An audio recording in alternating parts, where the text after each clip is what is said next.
Welcome to a Trucker's Mind podcast. I'm Eddie McGee. It's your boy K Things. We're back, man. Episode 181. Yes, sir. All right, let's get right into it. But before we do, actually, I want to shout out a lot of the listeners. We got a lot of people driving the numbers up big time, man. So before we get into the podcast, we want to shout out some cities that we've caught on here. You guys showing us some love, so we want to show it back and let you know that we see you. Mm-hmm. Shout out to Irving. I believe Irving is in Texas. So shout out to Irving, Seattle, showing us some love. Obviously, our city, Bakersfield, Harlan, Antelope, Cleveland, Arlington, Texas, Dallas, Stockton, Reno, Bronx. You got, this is in Lithuania. Got some more listeners out of there. Getting some more international people popping up. Shout out to you guys. Yeah. Sacramento, Chula Vista, Van Nuys, Sunland, Clinton Township. Never heard of it, but thank you for tuning in. Tell a friend to tell a friend. Denver, Houston, Los Angeles, Albuquerque, San Diego, Brooklyn, Delano. Shout out to Delano, California. Lived there for 7 years. Austin, Texas, Guilford, Bartlett, Miami, Hattiesburg, Mesquite, Ashburn, Pacoima, Brownsburg, El Cajon, Baton Rouge, Louisiana, North Bergen, Bellflower, Madison Heights, Bremerton, Middletown, Richardson, Archuleta, Swedesboro, Kansas City, Chicago, South Bend, Indiana, and Pine Mountain Club. So you got a bunch of people. This shit is starting to spread. People are really getting, they're really spreading. We've been spreading the gospel for quite some time, Keith. And now people are starting to catch up. There you go. So shout out to the people. Thank you. By the way, don't be afraid to like, comment, and share. But let's be clear. Do not comment, share, or do anything if it's not on your heart to do it. And only like, share, comment if we've earned that. If you feel we have not earned it, do not share, comment, or anything. Yeah. We leave that up in your hands. We don't want to solicit the podcast. We just want you to have fun and listen to the content. Or if you want to dislike it. Yeah, if you want to. Yeah, if you want to dislike it and be like, you guys are black, then that's fine, right? Go ahead and do that. Mm-hmm. Either way, we appreciate you for tuning in. Yeah. And let's get going with the show. In the last week, Kanye West and Drake have dropped albums. So we'll start initially with Donda, which is Kanye's album. I feel like Donda. That's how it starts. Some people probably tuned out after that. Oh, this is too weird, man. It's mental illness. Fuck this shit. Some people did say after the first 3 songs, I couldn't listen to it no more. So yeah. The first song is just Donda, over yeah, and over. It's a chant of his mother's name. Mm-hmm. Okay, well, Donda, this is what I will say about it. Donda, I don't like to judge things early. I think the biggest problem with us as a society is the way we evaluate things. We don't allow things to sit on our soul for a while. Like the way we evaluate music is too fast. Mm-hmm. It's like we're looking for this instant gratification. If it doesn't make us feel like, oh, then we say, oh, that was trash. And it's like, you don't know if an album's trash when you only listen to it for 20 minutes. Mm-hmm. But that's what we do. I've seen people, when the album just came out after midnight, there were people already tweeting about, oh, this is a classic, or oh, this is trash. It's like, dude, hey, I think Keith gave the best comparison. He said that listening to music is almost like leftovers. How a lot of times you eat leftovers and they taste better the second day instead of the first day. Mm-hmm. And that's the same way with music. It's like or how fast food doesn't taste good. Basically, I was saying, like, if it's good music and it's innovative and, you're doing something different that we're not, sonically used to. Right. It takes a while to appreciate it. Right. You could be sifting through an album, and for Kanye West's album, I would sift through it a little bit, and then maybe a song you skipped over actually turns out to be your favorite song, right, 3 months from now. Right. But if it's like fast food, equating fast food to kind of some of the artists that get the tight beats off of YouTube, or those artists that are has not a poor really shelf doing, life. Yeah, exactly. So fast food doesn't taste better the second day. The fries are stale. The hamburger tastes terrible. So. Yeah, because over 10 years later, nobody's listening to Gorilla Zoe. Gorilla Zoe. I like your glasses, by the way, man. Oh, thank you. It's very 1990 Spike Lee. You know what I'm saying? I got the director hat on. Got my Steven Spielberg. Make me a movie. Yeah. Kanye got some slappers on this album, but I also think that people have a different taste in music, and that also influences their opinions of it. Mm-hmm. Sometimes people have an invalid opinion based on what they like, and they're trying to judge something that they don't. Okay, here's an example. I feel like some music is like wine or champagne or vino, like, more of an elegant upscale type alcohol or drink. Yeah. And then other music is like beer. And then there's other music that's like malt liquor. Like malt liquor to me is like Gucci Mane. Malt liquor is probably like Tekashi 6ix9ine. Malt liquor is Tekashi 6ix9ine, Gucci Mane, those guys. Mm-hmm. Beer is like the Baby, other guys like that. I feel like a guy like Lil Baby. Lil Baby is dope. I don't want to say that he's beer, but I will say he's like Stella Artois. He's beer, but he's upscale beer, right? And you got the Jay-Z, J. Cole, Kendrick. They're like wine, like vino, because they're gonna stand the test of time with the type of music they make. Yeah. So like, if you're a person that's listening to malt liquor, you really shouldn't have an opinion about wine, if that makes any sense. Yeah. Jay-Z he's 50 plus years old. Right. He still raps really good. Right. Yeah. But I think the person that kind of adjust this mic. This mic is slouching. Oh yeah, it's slouching, man. It's slouching like somebody still getting unemployment checks from the government. That shit is loud too. Yeah, that's what I was trying to. Oh my goodness, our listeners heard that. Yeah, I'll adjust it in a little thing. Oh no, sorry guys. That doesn't sound consensual. There it goes. All right, all right, everybody, give it up for Keith, man. He finally got his shit together. All right. Yeah. But yeah, man, I think the person that kind of blows up my opinion in that regard would be E40. Yeah. E40, I don't even know where to classify his music. He's just an OG. He's just an OG, but it's like you can't categorize it. Mm-hmm. You can't call it wine. You can't call it beer. You can't call it malt liquor. I don't know what you would classify. Yeah, I guess, but it's like, if it was to be classified as a drink, what would it be? I mean, he got his own drinks. That's what I was saying. It's Slorkay, man. That nigga got wines and beers, and he getting his money out. Yeah, Snoop Dogg's got a liquor too. Mm-hmm. Yeah. He got a liquor, and he got I think he got his own wine also. Yeah, I think E40 has his own water too, though. I didn't know that. I could be wrong, but I think it's called 40 water. Yeah, if he don't, he tripping. And then every time you open it, it'd be like, ugh. Every time you open the cap, ugh. Stop opening that cap in the house. Stop making all that goddamn noise with the water. It'd be so many like creative ideas you could do. Like if E40 was selling water, he could just play on the Kool-Aid commercials. Yeah. Like, every time somebody getting ready to drink some Kool-Aid or whatever, the dude just bust through the door. Oh, the Kool-Aid man? Yeah, but E40 could bust through the door like, ooh. You drinking that water, man?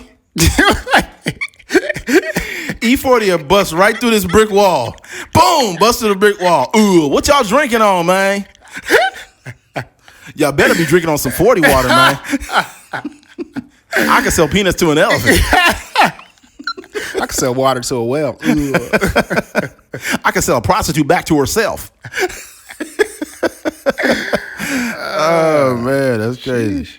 Yeah, but Kanye's album, man, he got some slappers in there. Some of my favorite are Heaven and Hell is dope. Praise God is dope. Hurricane is dope. The Moon, to me, I like it, but you have to have a multifaceted musical palette to appreciate it. Yeah. Like when Childish Gambino switched his style up and went from rapping to coming out with Awaken My Love was the name of the album, right? Yeah. When he came out with Awaken My Love, he lost a lot of fans, but he retained a lot of fans because they subscribed to Childish Gambino as a human being, and they enjoyed it, and it grows on you. See, like especially when 808s and Heartbreak came out, I fucking love that album. It's one of my favorite albums Kanye ever made. But there was a lot of people that say, "Oh, that shit trash. That shit is trash." I loved it. RoboCop was one of my favorite songs. Welcome to Heartbreak was one of my favorite songs. Like, I loved it. But you have to have this musical palette, like multifaceted musical palette to listen to that and appreciate it. Yeah. If you don't appreciate it, you're gonna say it's trash. Yeah. I think one of my sneaky favorite songs is Remote Control. With Young Thug. It just like real catchy. Remote Control. Yeah. That shit. Yeah. Yeah. So I was playing. I remember the first time I heard that one. I was like, yo, this got like it just like sounds good. Yes. You know what I'm saying? So I played it back a few times. But yeah, you're right. To that point, I was telling you this on the phone. Like I prior to. Oh, when I was in college, I took this jazz appreciation class. And I remember, like, when I was a kid, I was having this conversation with my grandma, and I was like, jazz music, it just don't really do it for me. Like, I just don't care for it. And this is me young. I might have been 18, 19 years old or something like that. And so that was just me kind of like, just saying how I felt. And fast forward to, I'm in college and I'm just looking for different classes to take. So I just throw a jazz appreciation class on there just to fill up my credits or whatever. And I'm in there learning about jazz, learning about the origins, how it came from Africa and, the Kinka rhythms and how, it came to the, southern states as far as New Orleans and all that. And then it, moved to clubs in Chicago and Miles Davis and all these different jazz musicians and stuff like that. And I'm listening to it and I'm consuming it. And I'm not only listening to it frequently, I'm also learning about what they're doing, how they're like essentially freestyling with instruments and all these different things, and how they're, being pretty innovative as far as different scales and chords and all these different things. And then my palette just shifted to where like I can actually, I actually have jazz songs. Like if I'm sitting down writing a screenplay or something like that, I'll throw in a Miles Davis, like a playlist with his songs on there, or, just different jazz songs just to kind of get me in the mood and, be a soundtrack to what I'm writing and stuff like that. Mm-hmm. But it took me to take that class to really and appreciate it. And also listening to it more frequently and understanding where things are coming from to really appreciate it. But people don't do that with content and music. No, they don't. So, instantly when they hear Kanye West or instantly when they hear Drake or instantly when they hear J. Cole or Kendrick, they're like, oh, this is trash. And then they go back to listening to whatever, popular, like real rapper is out there. And it's just like, y'all not really growing y'all palate or even sitting down and consuming the music enough. And that's part of the reason, like, why a lot of those guys that I just spoke about have crossover appeal, because they're doing things that are sometimes unconventional. They're, actually taking their time with the music they're trying to do.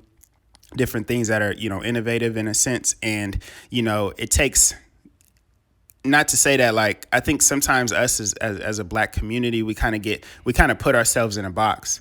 Right. To where, like, white people, they can listen to country, they can listen to Taylor Swift, but also Kendrick Lamar can be their favorite rapper. Or they can listen to Olivia Rodrigo. People don't really consider her like country anymore. She's like pop. Yeah, I'm just saying. I'm like probably like Luke Combs or something like that. I'm not talking about the genre. Stop arguing with me, Keith. I'm just saying it's not hip hop. Trying to get technical over here.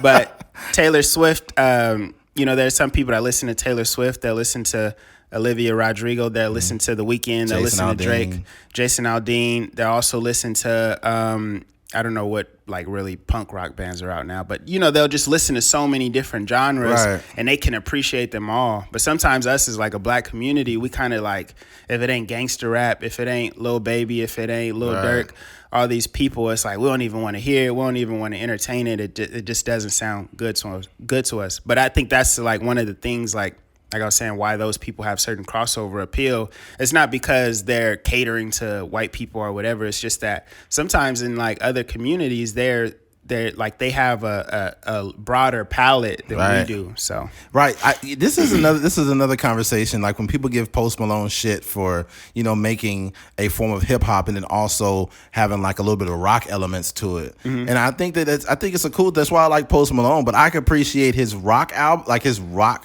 or elements of rock songs that he makes, and his hip hop. I like all of it. Yeah, I could appreciate it because my palette is very open to new stuff. Yeah.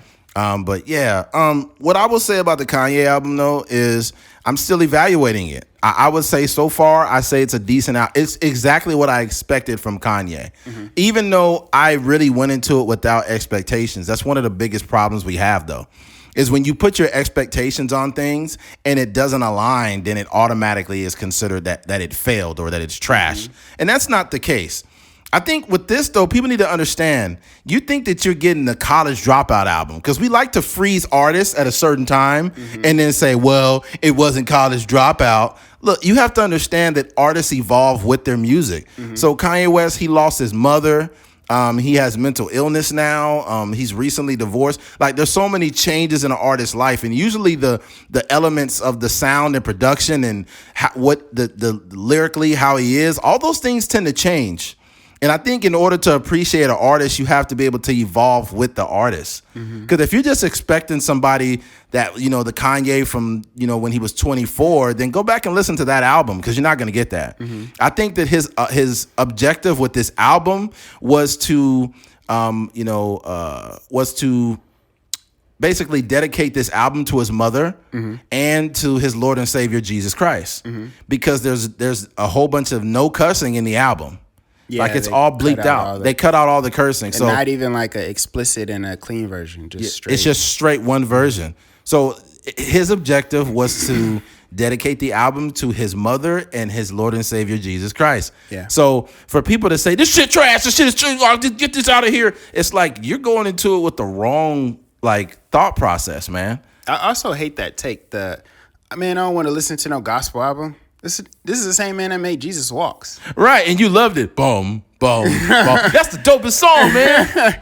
I just hate that take. I hate that take, too, because it sounds like y'all some real, like, devil worshipers out here. Yeah, like, we need more Satan in here. I'm like... We need more Satan on this album. It is not enough devil. That sound crazy. We need more devil worshiping in the music, man. That's what they saying. There was literally nobody sacrificed on this album. This is bullshit. People wild, bro. We need more pitchforks on this album. Yeah. Oh, that's crazy. 666. Oh, yeah, that's Drake's album. 666666666. I think Drake is playing on that. I think Drake knows what the world says about like people sacrificing themselves, and he calls where he lives the six. I don't know what the story is behind that, but when he plays that little what do you call that little drop or that little plug he puts it 66666 and be like, see, I told you he was Illuminati. I told you he was Illuminati. Yeah, but yeah, that's my take on Kanye's album. It's decent and it's growing on me and it's getting better. You want to know how you can evaluate an album properly? Is listen to it, keep listening, and stop listening to it for probably a week or two, probably 2 weeks. Then go back to it, and then all of a sudden it's almost like you have this fresh introduction to this music. Yeah. I do this on purpose with Nipsey. I was telling Keith recently, like, I purposely don't listen to any Nipsey's music for 3 or 4 months, or sometimes 2, 3, whatever months, and I go back to it. I'm just like, oh man, this is so dope. And I listen to Victory Lap from beginning to end. I'm just like, man, this is so dope, and I get to relive the artist. It's kind of like a fragment in time that I get to relive, because I remember how I felt when I first listened to Nipsey's, Victory Lap, and I was like, man, I was just like, I was at work obviously, but I was in the truck, I was just driving, I was like, what the fuck is this? Nipsey stepped his production, this is crazy. And then I was just kind of like froze. I didn't call nobody, I didn't accept no text, nothing. I was just listening to the album. And yeah, man, it was really dope. But in regards to sometimes I wish that I could go back and hear an amazing song for the first time again. Right. Because sometimes, like, I'll hear certain things, and obviously songs, like we said, songs can grow on you. Yes. But some songs off the rip is just great, and you just like that feeling that you get when you hear an amazing song or amazing piece of art for the first time. It just sticks in there. Nothing like it. No, it's nothing like it. There's certain things you don't experience twice, and it's better that you don't. This is the problem. This is why me and Keith kind of have a problem with a bunch of sequels, like the Fast 9 and all this. Like, there are some movies that simply need to stop. Like, I feel like what's the movie with Eddie Murphy that he came out with recently, the sequel? Coming to America. Coming to America. There should have never been a sequel. Yeah, it doesn't need a sequel. It did a disservice to the original, and I was trying my best not to compare it to the original at all. But the way that they like turned this new story, it just wasn't sufficient. Yeah, it's not the one. It to me, it wasn't a bad movie. Don't get me wrong. It was not a bad movie, but to make a sequel to that, just no. I don't think so. Nobody's gonna remember that sequel, by the way. Yeah, that's here today, going tomorrow. There was another movie they made a sequel to that they did not need to do it. I can't remember what it was. It was recently. It was 2 movies they did it. It was that and it was another one. I can't remember. But it just wasn't that great. Mm-hmm. Like movies like Boys in the Hood and Menace to Society. Mm-hmm. I want a sequel to that movie so bad. You wanted one? I want one so bad, but at the same time, I think it would do a disservice to the original film. Yeah, I think, and that's how it is sometimes. You really don't deserve to experience something more than once. Boys in the Hood, they all died. I mean, but you could still spin a movie off of that. You could make something. Because wasn't Ricky's girlfriend pregnant? Yeah, he got a son. That would be interesting. Yeah, that would be really interesting. Ricky's girlfriend was pregnant. And what year was that they came out? 91, 92? I think 92. So think about it. That means his son would be your age. Yeah. Right? So you have a 29-year-old son that's, I don't know if the son's game banging or if he took the right path. He might be in the NFL or something. And then what if Doughboy had a son also? Mm-hmm. Right? You could spin that movie off. That could be dope, yeah. You could spin Boys in the Hood off. That's the thing. Like, I be telling y'all every week, man, we got $1 million ideas on this podcast. Yeah. But, matter of fact, we need to edit this out. Yeah. But that's how the Creed franchise was made. Yes. It's kind of like that same spin-off of an old movie. But yeah, that'd be dope. I went to the movies yesterday, and I West Side Story, that kind of play that they turned into a movie. Yeah, West Side Story? Uh-huh. Was it like the Puerto Ricans? Yeah, the like musical. Mm-hmm. So Puerto Rican musical? Yeah. Was it in reggaeton? Was Daddy Yankee in this movie? Rompe. Hey! Go ahead. But I think they're rebooting that movie. Steven Spielberg is directing it. They got to stop, man. But I found that weird because it's Steven Spielberg directing it. I thought like those OGs, they would be so like old school filmmakers that they wouldn't want to like recreate these movies. That they would be, even if it's like based off of a book or something, right, they would just do something more original. But it's just kind of strange. Yeah. Yeah. I don't know, man. I what I also think too is some movies should not have a sequel because they kind of they branch way too far off the original story, and they just make it non-believable. Like in Coming to America, it was not believable at all. Like that was wild. And then it was wild that she basically like drugged him. Yeah, you caught that? Mm-hmm. You couldn't have that comparable story if a man was doing it to a woman. That would be considered like rape or something, dude. Yeah, but you can't say that word on YouTube. I don't think. Really? I think I could be wrong. You probably can't get monetized. Yeah, we're not trying to get monetized. You can't. That's what you could say though. You could literally like people know what you mean, I guess. Nah, but Drake's album Certified Lover Boy. By the title of this album, it tells you where where he stands. The genius thing about Drake is Drake understands like who drives his content. So the most comparable artist to him is LL Cool J. Nobody really talks about that. Mm-hmm. I was telling Keith that a dope versus battle would be Drake and LL Cool J. Mm-hmm. And you can't say, oh, Drake could kill him. I don't know. Mm-hmm. I don't know because LL got some hits. Mm-hmm. He's the only one that can stand toe-to-toe with Drake. And people will be like, that's not true. What about Jay? Like, I'm talking about somebody who makes the same music.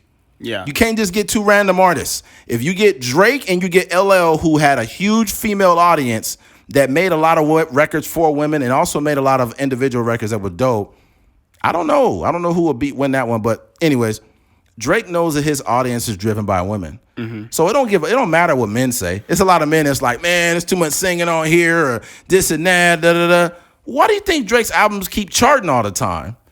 Because he has found a way to really get into the soul of women with the things he says. You were talking about this before the podcast. There's certain things that Drake says that actually connect with women. Yeah.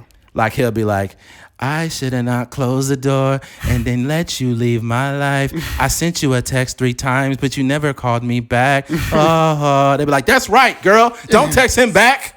Women personalize his music. Yeah, they be tweeting that too. They tweet shit that he says, like it really gets to them. I think Drake makes just enough hip hop records to engage men and makes just enough music for the women to engage them, and boom, that's Drake's career.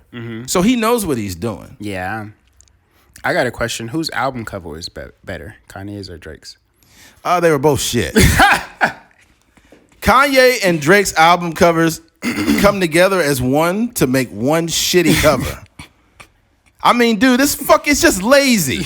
You got a bunch of pregnant emojis of different people, so it's subliminal messaging. That's also what engages people. So they see a black emoji, white emoji, like a Puerto Rican emoji, all these different women. So now people are saying, oh my God, Drake got a bunch of women pregnant at once. Drake wants your mind to do that.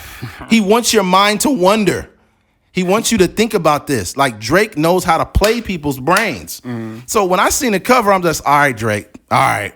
Yeah. All right. I see what you did here. Yeah. And it's called Certified Lover Boy. So now he wants everybody to think that he got a bunch of different babies' mamas. Then he got a song called Fucking Fans on there. Yeah. I don't think it was about the baby's moms. No, I don't think it was. I just think that the certain title and the certain word plays, he's playing on your emotions because he's literally making you take off with a whole narrative by the little subliminal messaging that he's giving you. It's almost like his albums are almost like looking for Waldo when you were a kid, and you're looking for that little striped white guy with a shirt and those fucking glasses, kind of like the ones you're wearing. But you know, but that's what Drake does, man. I think it was more so like this is baby making music, kind of. I think that's what I interpreted it as. But yeah, I think that both of those album covers were just like, it's lazy. This is like, I didn't think it was, at least Kanye's, there's some artistic merit to it. It's just a blank cover. But with Drake's, it looked kind of childish, but it did what it was supposed to do because there are people making their own remixes to it. You see Lil Nas X, he did something to it. It was like some football teams that put helmets on all the emojis and stuff like that. So, I guess it's... I think Lil Nas X album is going to be a big dick on the cover. God damn. It's going to be a rocket ship, though. It's going to be a rocket ship with a vein on it. Shout out to Lil Nas X, man. Oh, people that don't listen to this podcast will be like, oh my God, that was so homophobic. It's like, we actually got love for Lil Nas X, bro. He makes really good music. Yeah. But yeah, dude. CLB. Huh? I said CLB. Yeah, the album cover was very lazy. But I think you can do this.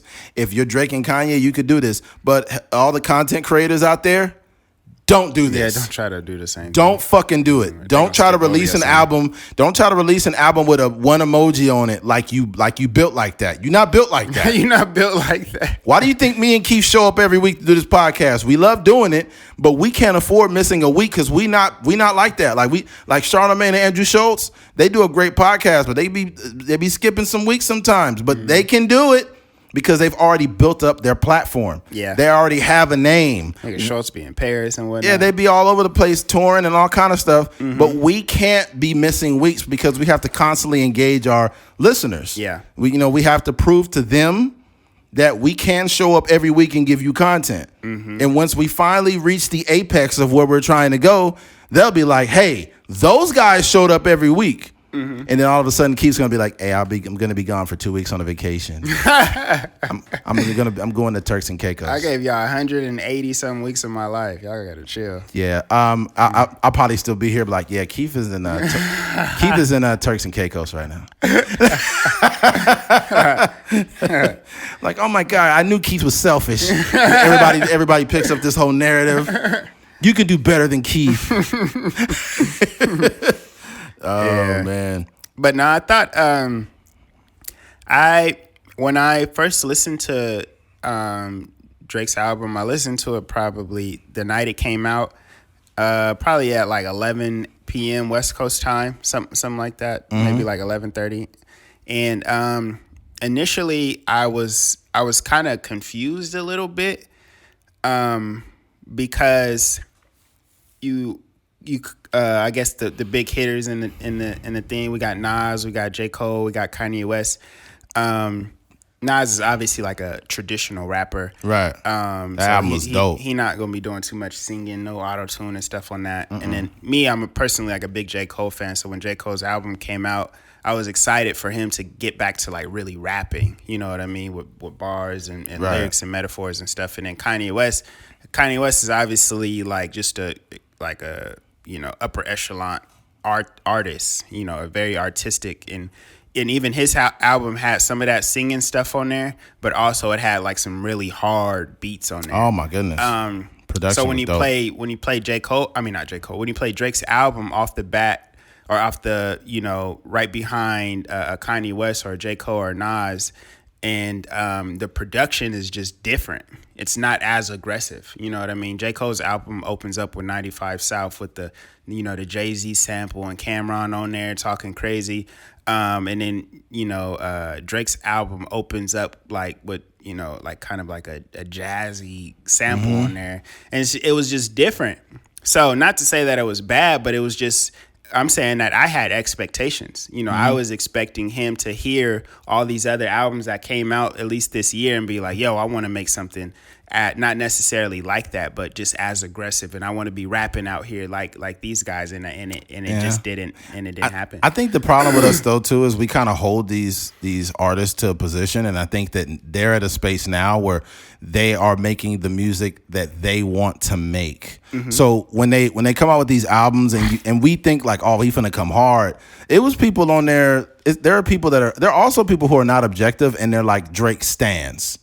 Like they'll be like, Drake's album was the hardest album I've heard probably in my life. He's like, dude, no, it's not even built like that. Like I just know that you're a person that is a Drake zombie. Yeah, Drake zombie. It's like you just wake up, Drake, Drake. Yeah, but the album, he set the tone with the initial, like, with the low tone, like this ain't gonna be what y'all think it's gonna be. Yeah, but he definitely has some good albums. You know what I found hilarious? Not even hilarious, but just like interesting. Lil Baby is featured on everybody's album. Yeah, they gonna force Lil Baby down our throats. Pause. That guy is everywhere. No pause. Now that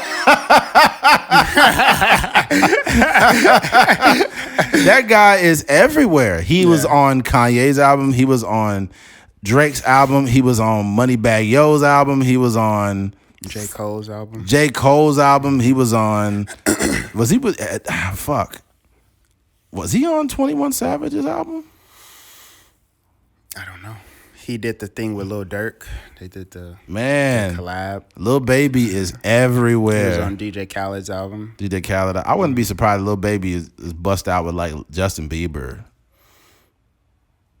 I wouldn't be surprised either. Yeah, he doesn't have like a rap voice like you would expect though. It's not like that when he gets on there. It's not like you're gonna go crazy. I think he makes decent music though. I really do. And this album he came out with was dope. Yeah, but people say like, oh, he gonna be the next one. Like he gonna be the next like Kanye to Drake. He don't make that type of music to do that. What you mean? He doesn't have the type of sound to be like the number one guy in hip hop. He just doesn't. Oh, I think so. I think that because he raps good. So I think like even when Lil Wayne was on top, I think his career went as far as his production. So when you got beats like a Milli, which is like probably like one of the all-time best hip hop beats, and it's not even a super complicated beat. It just sounds good and it knocks. You get production from what's dude's name? It aged very well. I forget his name. It's like a country or something. I forget the producer that did it. But you got that. You got Kanye West. You got freaking Swiss Beats and all these guys giving you, and even like Manny Fresh early on. Yeah. Production. So, but then he just became like the best rapper. Like he was just rapping really, really good. So then he kind of I guess that Carter 3 era, and then kind of like maybe Carter 4, and then like kind of halfway through between Carter 3 and Carter 2. But he actually made a name for himself through mixtapes, not really through the albums. The albums, yes, but they kind of reinforced all that work he was doing on the mixtape. But the mixtapes are like for the fan. Right. The mixtape is not. The mixtapes aren't promoted as. That's kind of like capturing like the core audience. Mm-hmm. But when a Millie drops, it's everywhere. First of all, everybody's freestyling over. They put marketing money behind it and all that. That's kind of when it kind of like takes over. So I think in that sense, Lil Baby can like if he catches one of those, like he can be known as like the guy. He may not never be what people deem as like, and even Lil Wayne, he's just a really good rapper. We don't see him as like a producer and all these other things, but I think that's a little bit where Lil Baby. Only thing is nowadays, I think it's more difficult to become the guy than back then. Why is that? Because everyone's attention span is so short, and their music is easier to grab. Like music wasn't hard to grab back then, but at the same time, people were still burning CDs. Yeah, you know what I'm saying? So it was you had like a delay. There was a little more anticipation. Like you had to work harder to get the content. But now all you got to do is, it's my phone. It's not that great. Okay, let me go to the next album. Let me go to the next song. It's a lot harder to be the guy now. Mm-hmm. But when it comes down to it, I don't know, man. I don't know if it's him or I have no idea. It's got to be him right now. I don't know anybody else is doing it like Lil Baby. As far as the young guys, yeah, I think him. Maybe like Lil Durk is a guy that people look at as kind of. I don't think Durk doesn't make the type of music to be the guy. I mean, I don't know. I don't. Over like a 10-year. We're talking about the guy. We're talking about Drake and Jay, who did it for like over 10 years. I don't personally see any of those, but I'm just saying as far as like what people are listening to consistently. Lil Durks, Lil Babies, Polo G's, these kind of guys are like. That's right. I'm gonna tell you what album I'm waiting on. I'm waiting for Roddy Ricch's album. Yeah, I'm curious to see how his album sounds because he had a huge album. His first album was it was monster, very huge, and he had a hit single, #1 single. So I'm curious to see like what his next album. Oh yeah, he was on Kanye's album too. Mm-hmm. Like I've been on my beats trying to do things. I've been never numbers down because I'm balling. Mm-hmm. I don't know how he do his voice like that. It's just his voice. I think he just get a little bit of helium like. Shout out to Roddy Ricch, man. But yeah, man, that's I guess that's my idea or my opinion about Drake shit. I think the biggest thing for me is like, there's a lot of backlash, I guess, from both albums, and it's not real world backlash. It's more just people on the internet, Twitter and Facebook, and I don't know why people think that they need to post their opinions about albums or that their opinion actually matters. Because everybody became an A&R. Exactly. So I seen people on there, they were like, and obviously comparing the albums, they were like, I couldn't really make it through Donda, but Drake's album is really good. It's definitely a classic. And I'm just like, why is your opinion needed? Me myself, I didn't necessarily give my opinion. Well, I did. I gave my opinion in rebuttal to people, but as far as like overall, I didn't really share too much of my opinions about like the albums that came out. So like when I heard Donda maybe a little bit late, maybe like it came out on a Sunday, I might have heard it on like Tuesday or something like that. And then when I was listening to it, I was like, yo, this song Off the Grid is dope. At least like the first half. Hurricane, and then Remote Control and Praise God. I was like, these songs are dope. These are dope songs. What are people talking about? So I just went on Twitter and I was like, Kanye, I was just like, Donda is dope. What are y'all talking about? Yeah. And then people got on there and they were saying like, responding in different ways. But even with, like I was saying with Drake's thing, I guess my biggest thing is like, what is your musical background? Like, what do you listen to on an everyday basis? Are you listening to, and no disrespect, I like Mozzie's music, but are you listening to Mozzie where it's more like that tone of music is a shoot 'em up, bang bang type of music that you listen to on an everyday basis, and then you go to Drake's album and you're judging it on the same basis as you're judging like a Mozzie. That's a bad song. scale. Yeah, so like for me, I'm like, first of all, like I need to see your musical resume before you share your opinion on some of these albums. Like, first of all, I work in the electronics department at Walmart, so I know what music sounds like. And they be like, oh, okay. Mm-hmm. Okay. Okay, Chelsea from Electronics. Yeah. Yeah, I will say that honestly, I feel this the same way about the album. I feel like right now I'm still processing it, but I will say it's Drake. It's not good or bad. It's just Drake. And one of the songs that stands out to me is "Girl." I think it's "Girls on Girls" with Lil Baby. You like that song? It's a decent song. I think that song. I personally don't like the concept. I think that concept is just like dated. It's oversaturated. Yeah, that it's just, and it's kind of childish. Yeah. You know, just that He is 35 years old. Exactly. So Man. I'm like, I was like, if that was, So Far Gone, if that idea was on there, I'd be like, oh, it kind of fits you. You're a younger guy. You kind of cater into like the whole college market and stuff like that. But coming from a 35-year-old, I just don't necessarily care for that. He really hasn't evolved. You mean like Drake's sound the really content? No, it hasn't. It's decent. It's good music, but it hasn't necessarily evolved. Like we seen a transition with like Jay-Z with 444 and shit like that, right? And he made those like uppity like dance club records back in the day. Jay-Z had Big Pimpin' and all kind of other records he made, but he started to transition from that to making more adult themed stuff. Yeah, 444, it didn't have none of that on there. He was literally just rapping about cheating on his wife and raising his kids and stuff like that. And the story of OJ, which is like a great story. So yeah, what I notice about Drake is sometimes he panders to things that are kind of beneath him. Like when he be randomly trying to make like dance records. Yeah, Tootsie Slide. And it be successful. Like, Kiki, do you love me? Like that. And I'm like, I don't think, and Drake's getting older. If you're like 40-something doing that, like, I don't know. Yeah, I think you should definitely mature with your music. Like, you hear the growth from all of his peers, like you say. Like, I wouldn't call Jay-Z his peer, but, like a guy like Jay-Z who...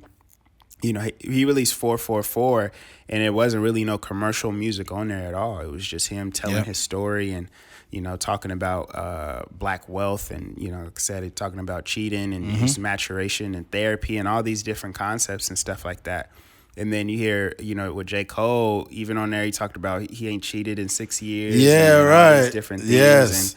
And Kanye West, obviously, that's always been Kanye West's bag, just kind of talking about his life and his mom and stuff. So there's not really any maturation. He's always kind of been that, but yeah, I think you're kind of supposed to grow with your art. Even Gambino, he went from talking about rapping about like dicks and just kind of like these. He was like a Lil Wayne, like a nerdy Lil Wayne. Yeah. Early in his career, now he's making like Redbone, which is like has like themes of like being black in America. And he talked about his sexual desires for Asians. Pretty frequently too. Yeah, exactly. When we went to his concert, there were a lot of Asians there. Yeah. Oh my gosh, Gambino. Yeah, come up on stage. But yeah, like you I mean, even for I don't know, maybe people can see the growth in us over this couple years as far as our podcast. So I just think like, you're supposed to grow with your art. But I think that's the dangerous part about being so popular. Is that I think it makes you afraid of taking risks. Yes. To where like you may sprinkle in a little bit of risks here and there, but overall you're going to kind of stick to your basics. So. It's crazy when you become a Kanye or Drake, how much power you have. Yeah. There is power in your music because your power is making people get out of their cars and dance next to it. Mm-hmm. That's nuts. Mm-hmm. Remember that shit? What was that in 2019, right? I think so. It was like, Kiki, do you love... It was in 18 or 19. And then everybody was doing the dance thinking they was doing something good. But it's like, you're doing the same thing as everybody else. Yeah. But it's because Drake's music is... One, you want attention. But secondly, Drake's music is making you do that. Mm-hmm. Kanye, like, that guy, he's not afraid to evolve or do what he wants. Like, Kanye... that thing is in the light. The what? The light. Yeah, that's all right. You gotta get a little thing over it. Diffuser.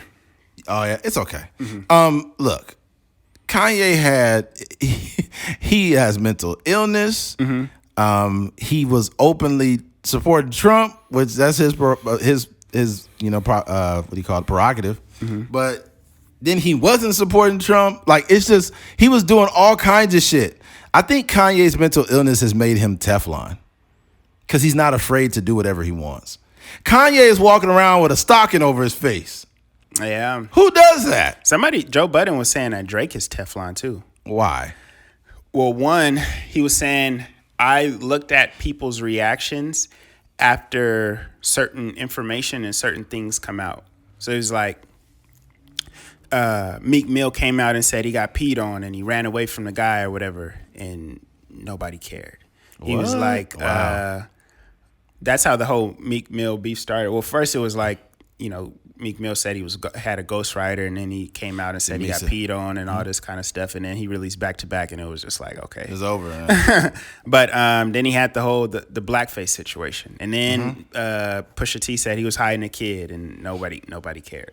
So it was just so many different things that had came out, and like people just didn't, overall they just didn't care. Kanye has done an amazing job. Not Kanye, but Drake has done an amazing job at responding through music and not through Twitter or Instagram or Facebook. Yeah. He keeps it music. So that's what he does do right. And he's made himself Teflon because he hasn't conformed to the way people communicate now. Yeah. If somebody dish you on Twitter, you don't say nothing. He don't say anything. And then finally he come out with an album and they be like, oh, and the album won't come out till 5 or 6 months later. And then he'll be like addressing it. That's what Jay does too. Jay will say some stuff. He'd be like, oh, and then that's just pretty much how he does. He keeps it old school because the thing is once you responding to people, they got too much power over you. Just like 21 Savage fucked up by going on Clubhouse and arguing with Whack 100 and Tekashi. Like literally 21 Savage is in a space where his career is still ascending. And he went down a level by talking to those clowns. Yeah. So it's like Drake is Teflon, but he's made himself that way. So I think I think that's important too. When you only respond in the music, and you're actually a good rapper, you kind of, like you said, you kind of make yourself Teflon. Because like you were saying, 21 Savage, he kind of got beside himself a little bit. Because first of all, he's you really from the streets, so that's not, that whole Twitter, internet thing, that internet beefing thing is not really a part of like a street code. It's not real, man. Yeah, so if he had, like you said, just kept it in the music, next time he had a record come out, he addressed 6ix9ine and Whack 100, it would have just been much, much better, and it would have been a better conversation, kind of better than, oh, dang, this nigga 21 Savage and Tekashi 6ix9ine on Clubhouse going at each other. Yeah, it's stupid. A week later, we don't even care about it. At least this way, when you release a song, you're actually making money off of it. Look, I'll say this, because we'll close this topic up soon. But I in the foreseeable future, I can see us really getting decent on YouTube and getting a good amount of subscribers and viewers. And there's going to be some podcasts out there that start shitting on us, right? There are just some platform on YouTube. That's what people on YouTube do. They have YouTube beefs, which is weird. Yeah. They're going, oh man, Eddie's stupid. He's always running his fucking mouth. Look at this clip.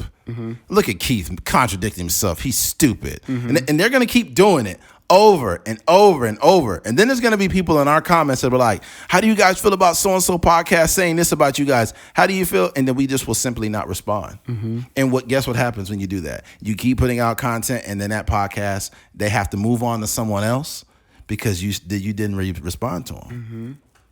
So that's the thing. I see the landscape of YouTube and all these other places, and I see how people get bigger. People having these YouTube boxing matches. And it's like, oh my God, stop it. We're a podcast that barely came out on YouTube. We've been doing audio for 3 years. We really didn't need to do that, but we felt it would be good to get a new audience. Something fresh. So to all those out of our very few listens since we just started, thank you for tuning in.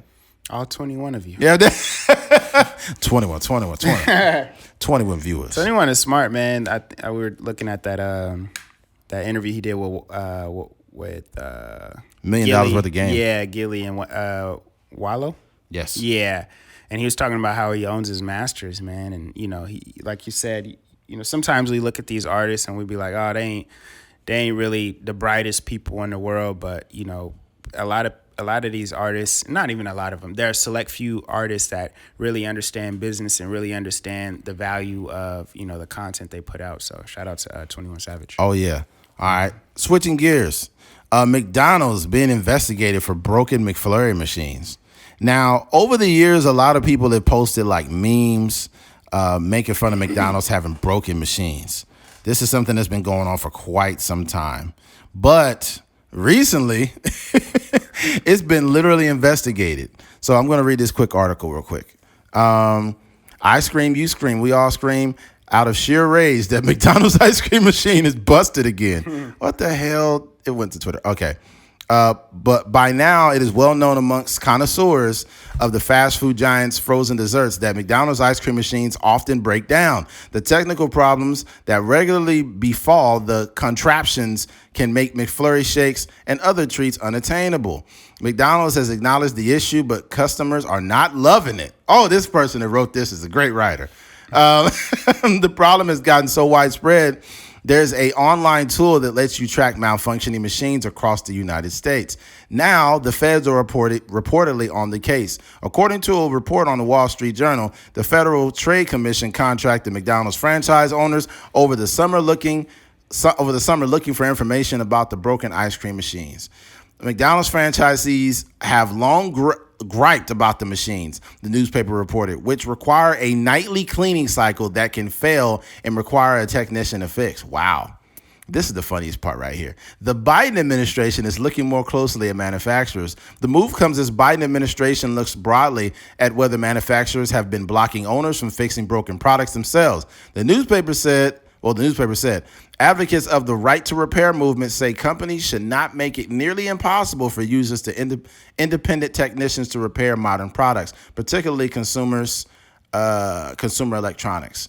The FTC declined to comment on the report, and the July commission announced it would increase law enforcement efforts against manufacturers that impose repair restrictions on businesses, government agencies, workers, and consumers. All right.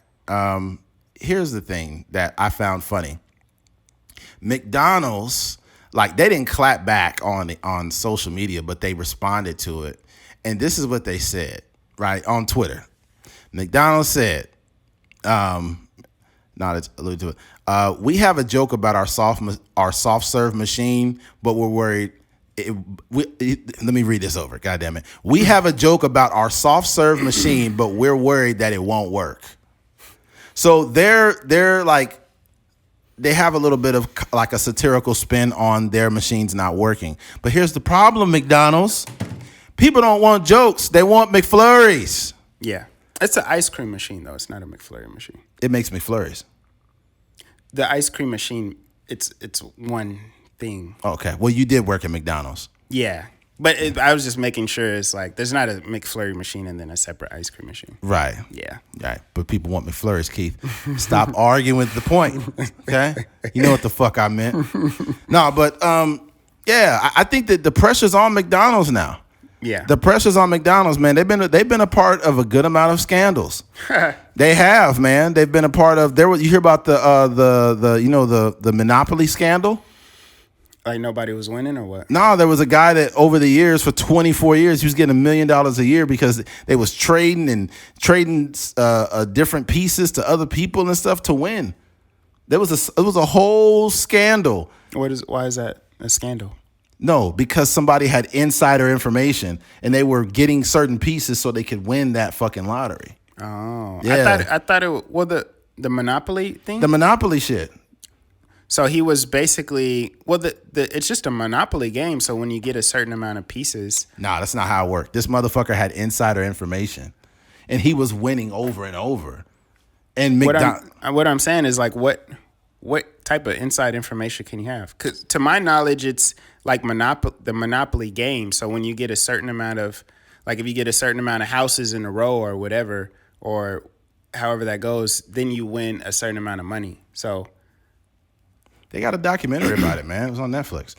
is this the story of an ex-cop turned security officer who rigs the McDonald's Monopoly game promotion for a decade, stealing millions of dollars and building a vast network of co-conspirators across the U.S.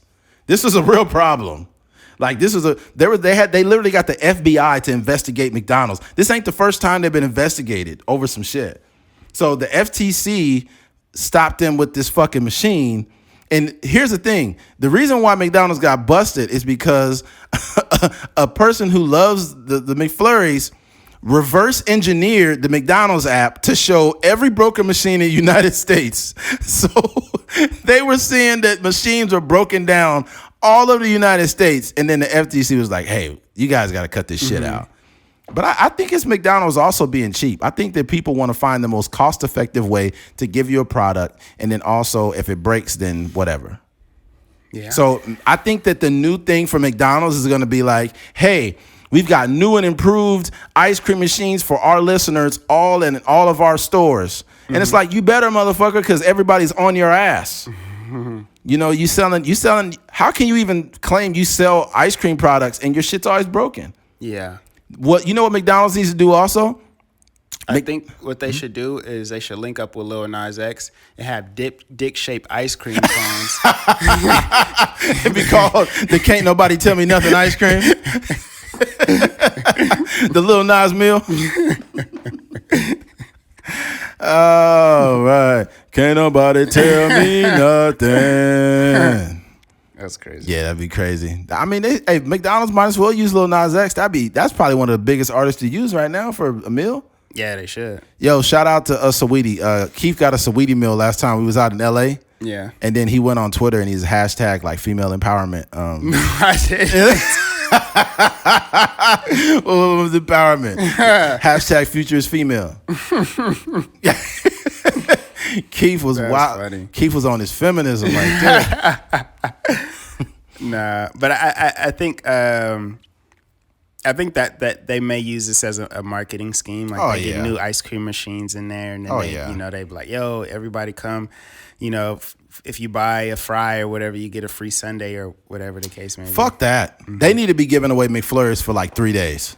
3 days straight. Dead serious. You know how many people have left McDonald's frustrated because they couldn't get their favorite ice cream? Boogers in my nose. I mean, that's all getting recorded now. Everybody sees how much boogers fucking Keith has in his nose. Congratulations. Everybody get up for Keith.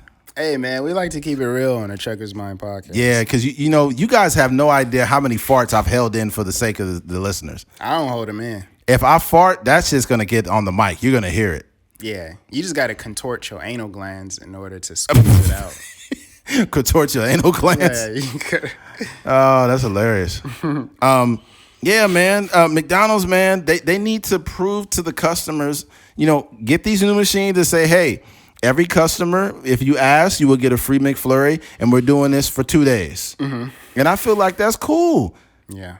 I mean, dog, even if you give everybody a McFlurry, I think it still doesn't count for all the years that they didn't get a McFlurry. The problem that I guess whomever is going to run into is that I don't know if you can prove that the parts are cheap or defective. I don't know how you can't prove that. I don't know that either. Secondly, these are franchises. So McDonald's is, I guess, kind of responsible for how these franchises are run because they pop up and make sure everything is on the up and up. But we all know that every franchise, whether it's a freaking Jiffy Lube or a Subway or McDonald's or Jack in the Box, these owners are trying to cut corners. They're trying to keep They're trying to keep labor costs low. Mm-hmm. They're trying to make sure they're not overspending on, you know, equipment and all these kind of things. So they're always going to try to cut corners. So for me, and this is me speaking from experience, I've worked in McDonald's and I've also cleaned an ice cream machine. That thing says, I don't know how often we were supposed to clean it, but that thing said they're supposed to clean it every night. Ain't no McDonald's in America cleaning their ice cream every night. Nah, they ice cream machine every night. And even for me, when we cleaned it, it's a long process, right? So first of all, you drain all the ice cream out of it.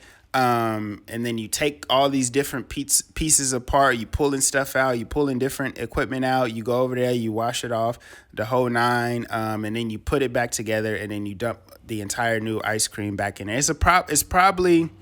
It might take like an hour and a half, 2 hours. That's ridiculous. 2 hour process. From what I can remember, I can't exactly remember how long it took, but it took some time, right? So that's how it's supposed to go. And if that is the rule every night, that's how it's supposed to go. So 2-3 hours every night, somebody is supposed to come in there and take care of that, right? But like I said before, all these owners are trying to save money. A lot of these owners hire store managers and shift managers because they're good at managing the shift as far as keeping the costs low, making sure orders are getting through pretty fast. So when it comes to doing that on a nightly basis, you're having to pay the janitor who may actually make above minimum wage. I don't know what minimum wage is now, but let's say minimum wage is like $12. The janitor probably makes $14, $15, $16. So you're having to have the janitor come in at the end of the day and probably making $60 fixing that thing on a nightly basis. So that's just raising your labor costs. And even if you have to teach someone else how to do it, maybe a person that's on the fries or a person that's just a cook, you're still having to spend more labor time teaching that person how to do it. And it's going to take that 3 hours plus maybe an extra hour because you're actually talking and communicating through that whole process. So I say that to say oftentimes like our machine was broke down, but it generally got fixed pretty fast when somebody came in there and they just cleaned the machine out. True. So I think a lot of times, when people kind of run into these things, they start breaking down because the machine is just dirty. Yeah, that's true. Yeah. But I'm going to tell you another reason why. I don't know how up to date these machines are. I could go with the belief that these machines may be primitive. And the reason why I can say that, how many times have you been inside of Ross or TJ Maxx and they ring you up and that machine is old as fuck? That monitor is old. That shit is from like 1986. Yeah. It's fucking old, man. Yeah. And it looks like the color looks all dark and dirty and dingy, and they're ringing you up, and the receipt comes out also like like the technology is outdated. But what it is the business keeps those monitors there because if it ain't broke, don't fix it. They don't want to spend money to change that. Yeah. So we're gonna find out if McDonald's has been using primitive machines. Yeah, I'm pretty sure they are. At the same time, though, it's just ice cream. It's just ice cream, dude. But it's also about putting out product without having to, twist the fucking employee's arm to clean it. You're gonna have to do that regardless. Just from the mechanism that goes into it and how they're mixing up the different ice creams and stuff like that. It's always going to be difficult to clean. There's probably some way where you can make it a little bit easier, but somebody is still going to have to changing the machines, updating the machines is not going to fix the problem because the problem is people trying to keep labor costs down. They're not cleaning the machines like they're supposed to. Like, even when I was working there, you're supposed to change out the meat. Like they're supposed to be, when we put the meat into the little racks, it's like a little heating rack or whatever. Tray, yeah, slide out. Yeah, you put the timer on there. And you make sure that, I don't know how long the beef is supposed to stay in there, but you put a little timer on there. You pick whatever meat you put in there, whether it's grilled chicken, fried chicken, or whatever. Put the little timer on there, and then when that time is up, then you're supposed to toss that meat. We never did that. So that's what I'm saying. It's like, it's a problem, but it's not really a McDonald's problem. It's a greed. It's an ownership problem, and that thing. But I genuinely think if those machines were cleaned like they were supposed to, it's kind of like your old truck. It's like if you change the oil, you make sure you get certain things changed regularly. It's going to run how it's supposed to. True. But, if you running around with no freaking transmission fluid and, no oil in your car, it's going to break down. That's true. Yeah, man. I don't know, man. I think that, another thing, too, people don't realize is you have to be careful where you buy your fountain drinks. If you go to some old hole in the wall store that doesn't look that clean and shit, don't you dare buy a fountain drink. Here's why. They showed like how to clean an ice machine, and they said that most ice machines are not clean. I bet. And a lot of them have bacteria in them. They took a camera, right?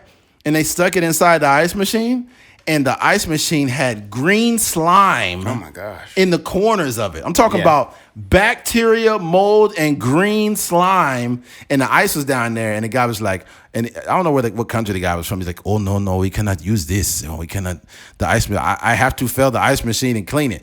So then he went in with high pressure hose, bleach, all kind of cleaners, and he was barely able to get a lot of the stains out. He said, this ice machine is good to go, and I've cleaned it with all my solution, and it's still barely good. So when you go to these little corner stores, liquor stores, they are not cleaning that machine. That's what Desmond does. He be going into like these companies and just different stuff in restaurants and stuff like that. And he sends like I don't even know if he's supposed to do this, but he sent us a picture one day and it was just disgusting. And I was just like, what was it? I don't even know what it was, but I don't know what wasn't working, but something wasn't working at this restaurant. And they called his company up, and he goes out there and checks to see like what's going on. And he pulled something out, and it was just all kind of gunk on it, and it was just like it was disgusting. But it's like, duh, this is why your machine is broken, or this is why you can't cook your food, because all this oil and grease. You got years of bacteria. Yeah. You also got to watch out for those mom and pop places.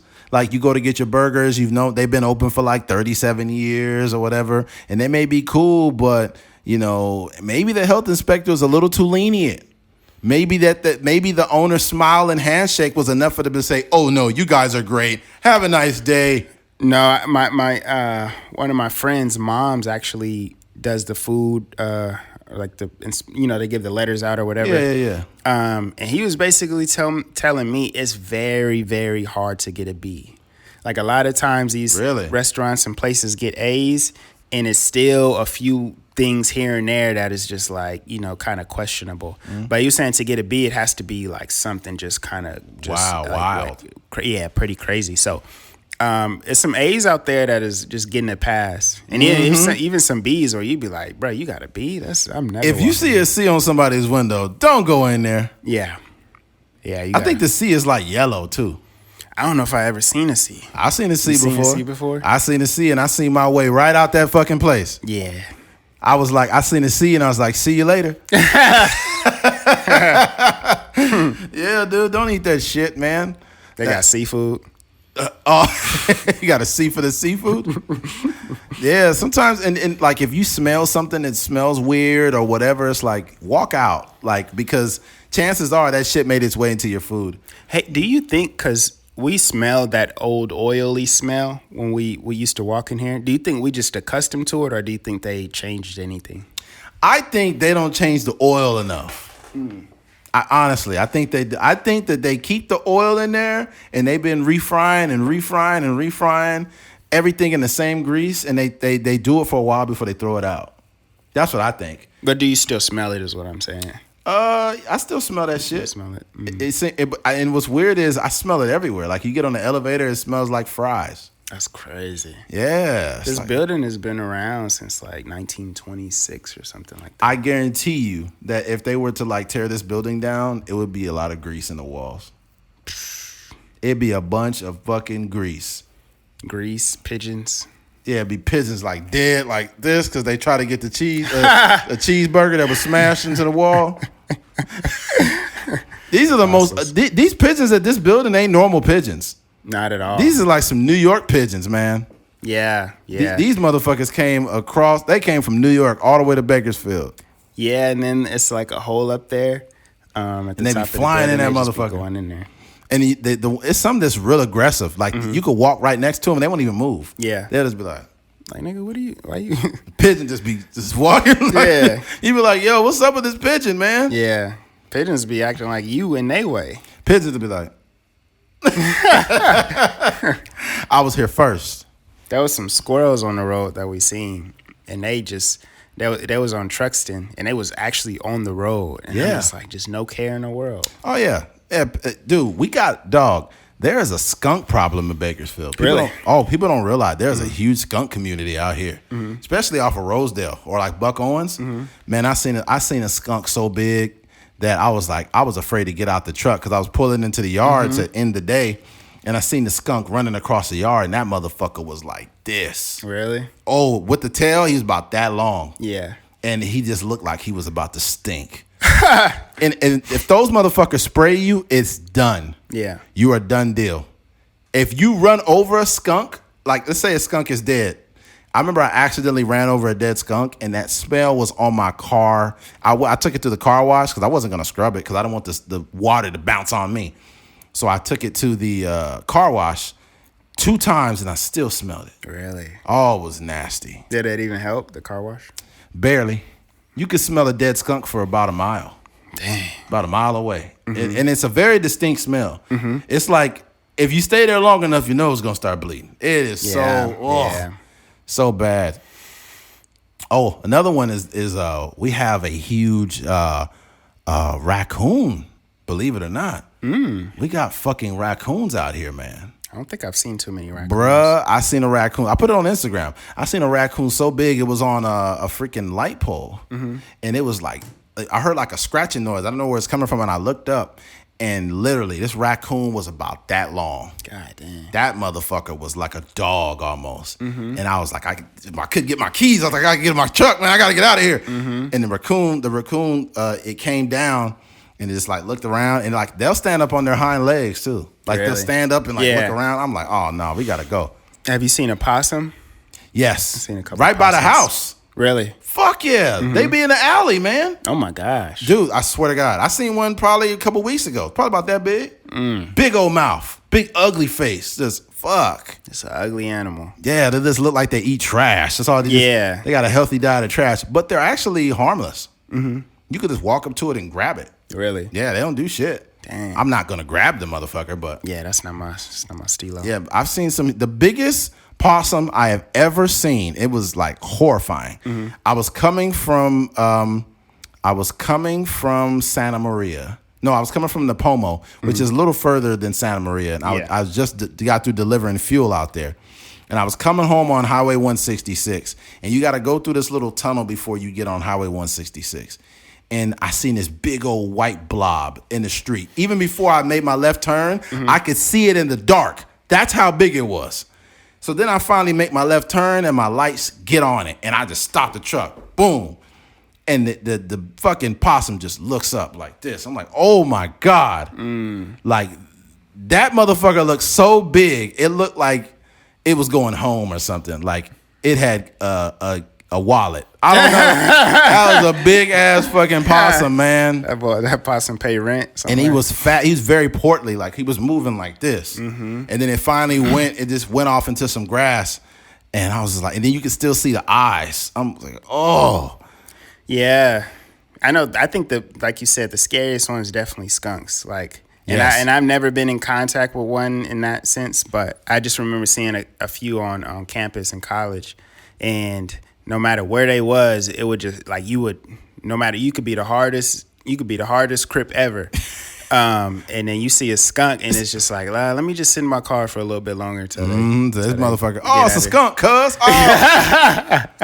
I don't get out the car. Don't play with me like that, cuz. Oh man, I remember. Shout out to the homie Dwight. I think I sent you the message. It said something about. He said, I know gangbangers that done killed people and been to prison, and they'll post something like, "Yo, I got a crazy toothache. I wouldn't wish this on my worst enemy." Yeah, that mug was funny. Oh, it was hilarious. Shout out to Dwight, man. But yeah, man, we went off on the tangent there. But McDonald's, you got to get it together. I will say this in closing, though. McDonald's has a lot of scandals in their business. Even since the inception of McDonald's, it was not like done the right way. It was thievery that started McDonald's. It was 2 founders who were the McDonald's brothers who started it. A guy that he was making ice cream machines, I believe. And he was selling them. I don't know if he was making them. Yeah, he was selling them. There's probably the same ones that he sold to the first McDonald's. They still using that shit, right? They still using it. Ray Kroc. Ray Kroc. He is a dick. Yeah, he's a dick. Yeah. He wanted them to franchise it. They didn't really want to do that. Eventually, he talked them into it. He swindled them out of their own business and excluded them from it. And to make matters worse, he stole the guy's wife. He even fucked the dude's wife. And then it goes further than that. He made him a deal. I think he bought him out for like $2.7 million or something, which ain't shit. Even back then, for the amount of money they were making. Mm-hmm. And then he was supposed to give them every year 1% in perpetuity every year, which would have been a total of about $100 million, right? But he fucked them out of the 1% because he said, for that, we need to do a handshake agreement. It's written in here, it needs to be a handshake agreement.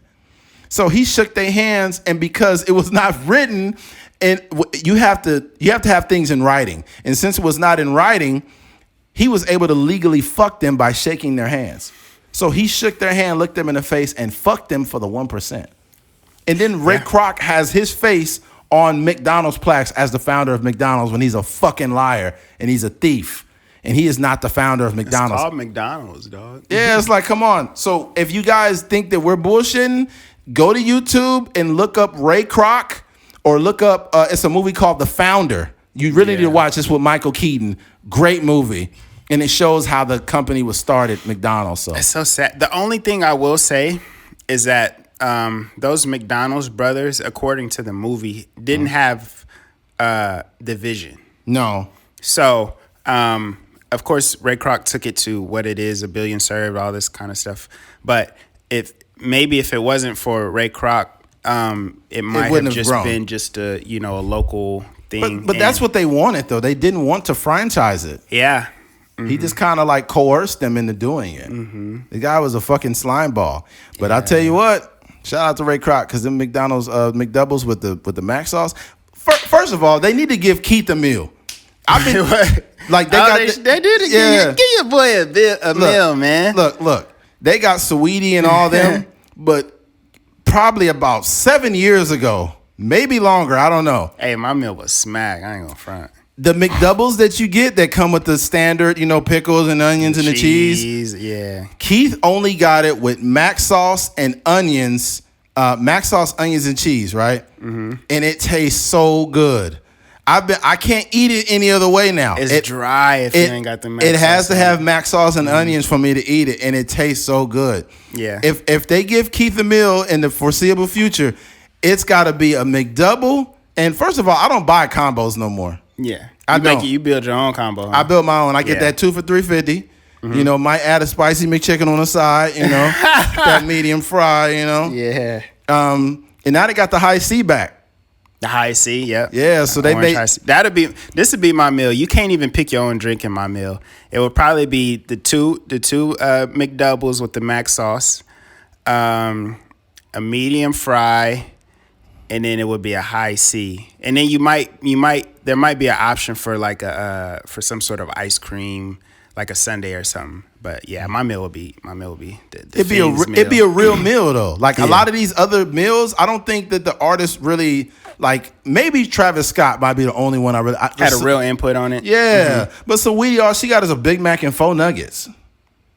And some and some and it's just a Saweetie sauce. Yeah, it wasn't. They're not very creative. They're pretty much the original meals. It's not that they're not creative. They're looking for the most cost effective way to not spend any money. Yeah, while also giving you the illusion that you're doing something different. That's the same reason why right after Keith bought the Saweetie meal, he was like, female empowerment, hashtag. It was crazy. Supporting women, hashtag the future is female. I was in line at McDonald's one day, and I did think that thought, like, man, if I had my own meal, it would be a real legit meal. Yeah. It wouldn't be something that you just threw together with some different packaging on there. Me, I couldn't have a meal because I'm not original enough. Keith is the one that came up with the concept. I just been rolling with that one. But I Ray Kroc'd it though. Like that what you mean? That wasn't an original thought. What do you mean? But I'm saying, like, somebody told me about the mac sauce. No, who was it? In the 6th grade, somebody put me on. I don't even know his name. Are you serious? Mm-hmm. No way. Yeah, I was. So this is how it went. My shout out to Jared, my boy Jared Lewis.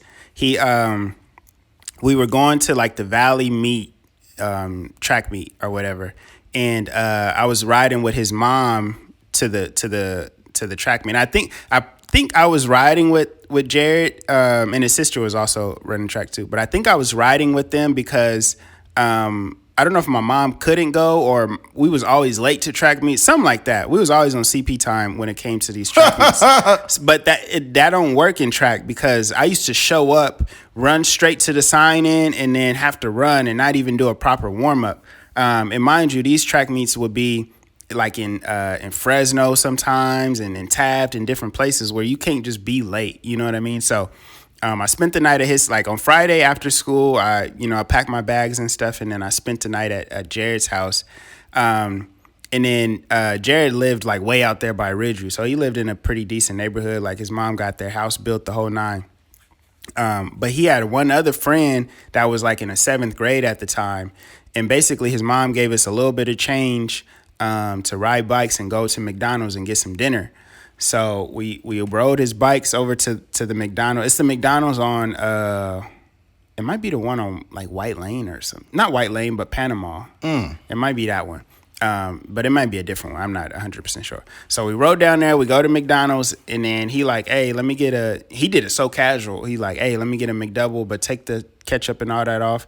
Just put some mac sauce on it. Wow. And I was like, yo. Like, nigga, you don't even know what you just did. Bruh. Yeah, so ever since then, I would always get the mac sauce on the McDouble. Man. That's like a recipe you got to pass down to your kids. You got to let them eat the regular McDouble first, and then be like, "Hey, you getting a little bit older, son. You getting some hair on your face, get some hair on your chest, get some hair on your nuts. You know what I mean? I introduce you to we got to have a name for it. I don't know. It's like the rite of passage. Yeah. Like here, try these. You know the back in the day, people don't remember. The chicken nuggets back in the day tasted way better than the ones now. Really? Oh, fuck yeah. Because they made those with dark meat. And they were a lot more flavorful and juicy. These ones are a little drier because they use white meat chicken on them. Yeah. But back in the day, I think I remember that. Oh, yeah. They were remember that. darker. You could squeeze it. It's still a little bit of juice in there. Oh, it was juicy. Now that motherfucker, you pinch it, the state is just form a whole little piece of meat. Yeah. But yeah, back then they had the Szechuan sauce. And it was like it was like a mix between teriyaki and barbecue or like Korean barbecue, like, and it was a bomb ass nugget sauce. Yeah. And they took it off they don't have it right now. Actually, I don't think they do, but they brought it back temporarily, and people was buying buckets of that shit. Really? It was people literally buying like a whole little drum of Szechuan sauce. If you go online and buy it, it's probably expensive. Watch this shit. This is hilarious, by the way. But you're going to see what I'm saying. It's all kind of gems here. Watch this. McDonald's Szechuan sauce. All right, here it is. Szechuan sauce chicken. Eddie did that because he can't spell Szechuan. You goddamn right I can't. I can't spell it at all. I don't even know what the fuck it started with. That's why smartphones come in handy, man. That's real. Yeah, but it was out in 98. Oh, dang. Now, if you go online, let's see. Szechuan sauce from 19... Bro, listen to this. See, this is why you got to listen to a Trucker's Mind podcast, because you will learn shit you never learned. McDonald's Szechuan sauce from 1998 just sold for $14,000 on eBay. Dang. $14,000, bro. And all you had to do was hold on to it for... That's it. 20-year-old dipping sauce from McDonald's sold for nearly $15,000 after a mention on a Rick and Morty show. A listing for the Szechuan sauce, which was released as a promotional product for the Disney movie Mulan. You remember Mulan? Yes, sir. Yeah. It closed with a winning bid of $14,700. I just bought a really old car while cleaning it. I found a packet of this sauce. The listening... What the fuck? Hold on. I just bought a really old car while cleaning it. I just found a packet of sauce. Dude, that sauce is old as fuck. Jesus Christ. How old is the car and how old is the sauce? He could buy a whole new car with that 14 racks. Oh, my God. After watching the recent episode of Rick and Morty, I went online to see if it was worth anything. Turns out it was. Also, this comes with a packet of wasabi as well. Somebody would have threw that away. Crazy. The premiere of Rick and Morty third season featured main character Rick citing the sauce as his series arc. If it isn't 9 seasons, the episode spurred fans to petition McDonald's to bring back the sauce, especially as a live action version of Mulan is set to be released. Wow. I think they did bring it back though, bro. McDonald's. What does it look like? It's like a mix between teriyaki sauce, barbecue sauce, or like some Japanese barbecue. That shit is God. I remember how it tasted. And it was for the nuggets? It was for the nuggets. That shit was fire. Damn. It was fire, bro. How you spell that? It is spelled SZ. Oh dang. Yeah, see, that's why. Yeah. I would have got. Oh, I see it right here. You see it? Ooh. See what I'm saying, dude?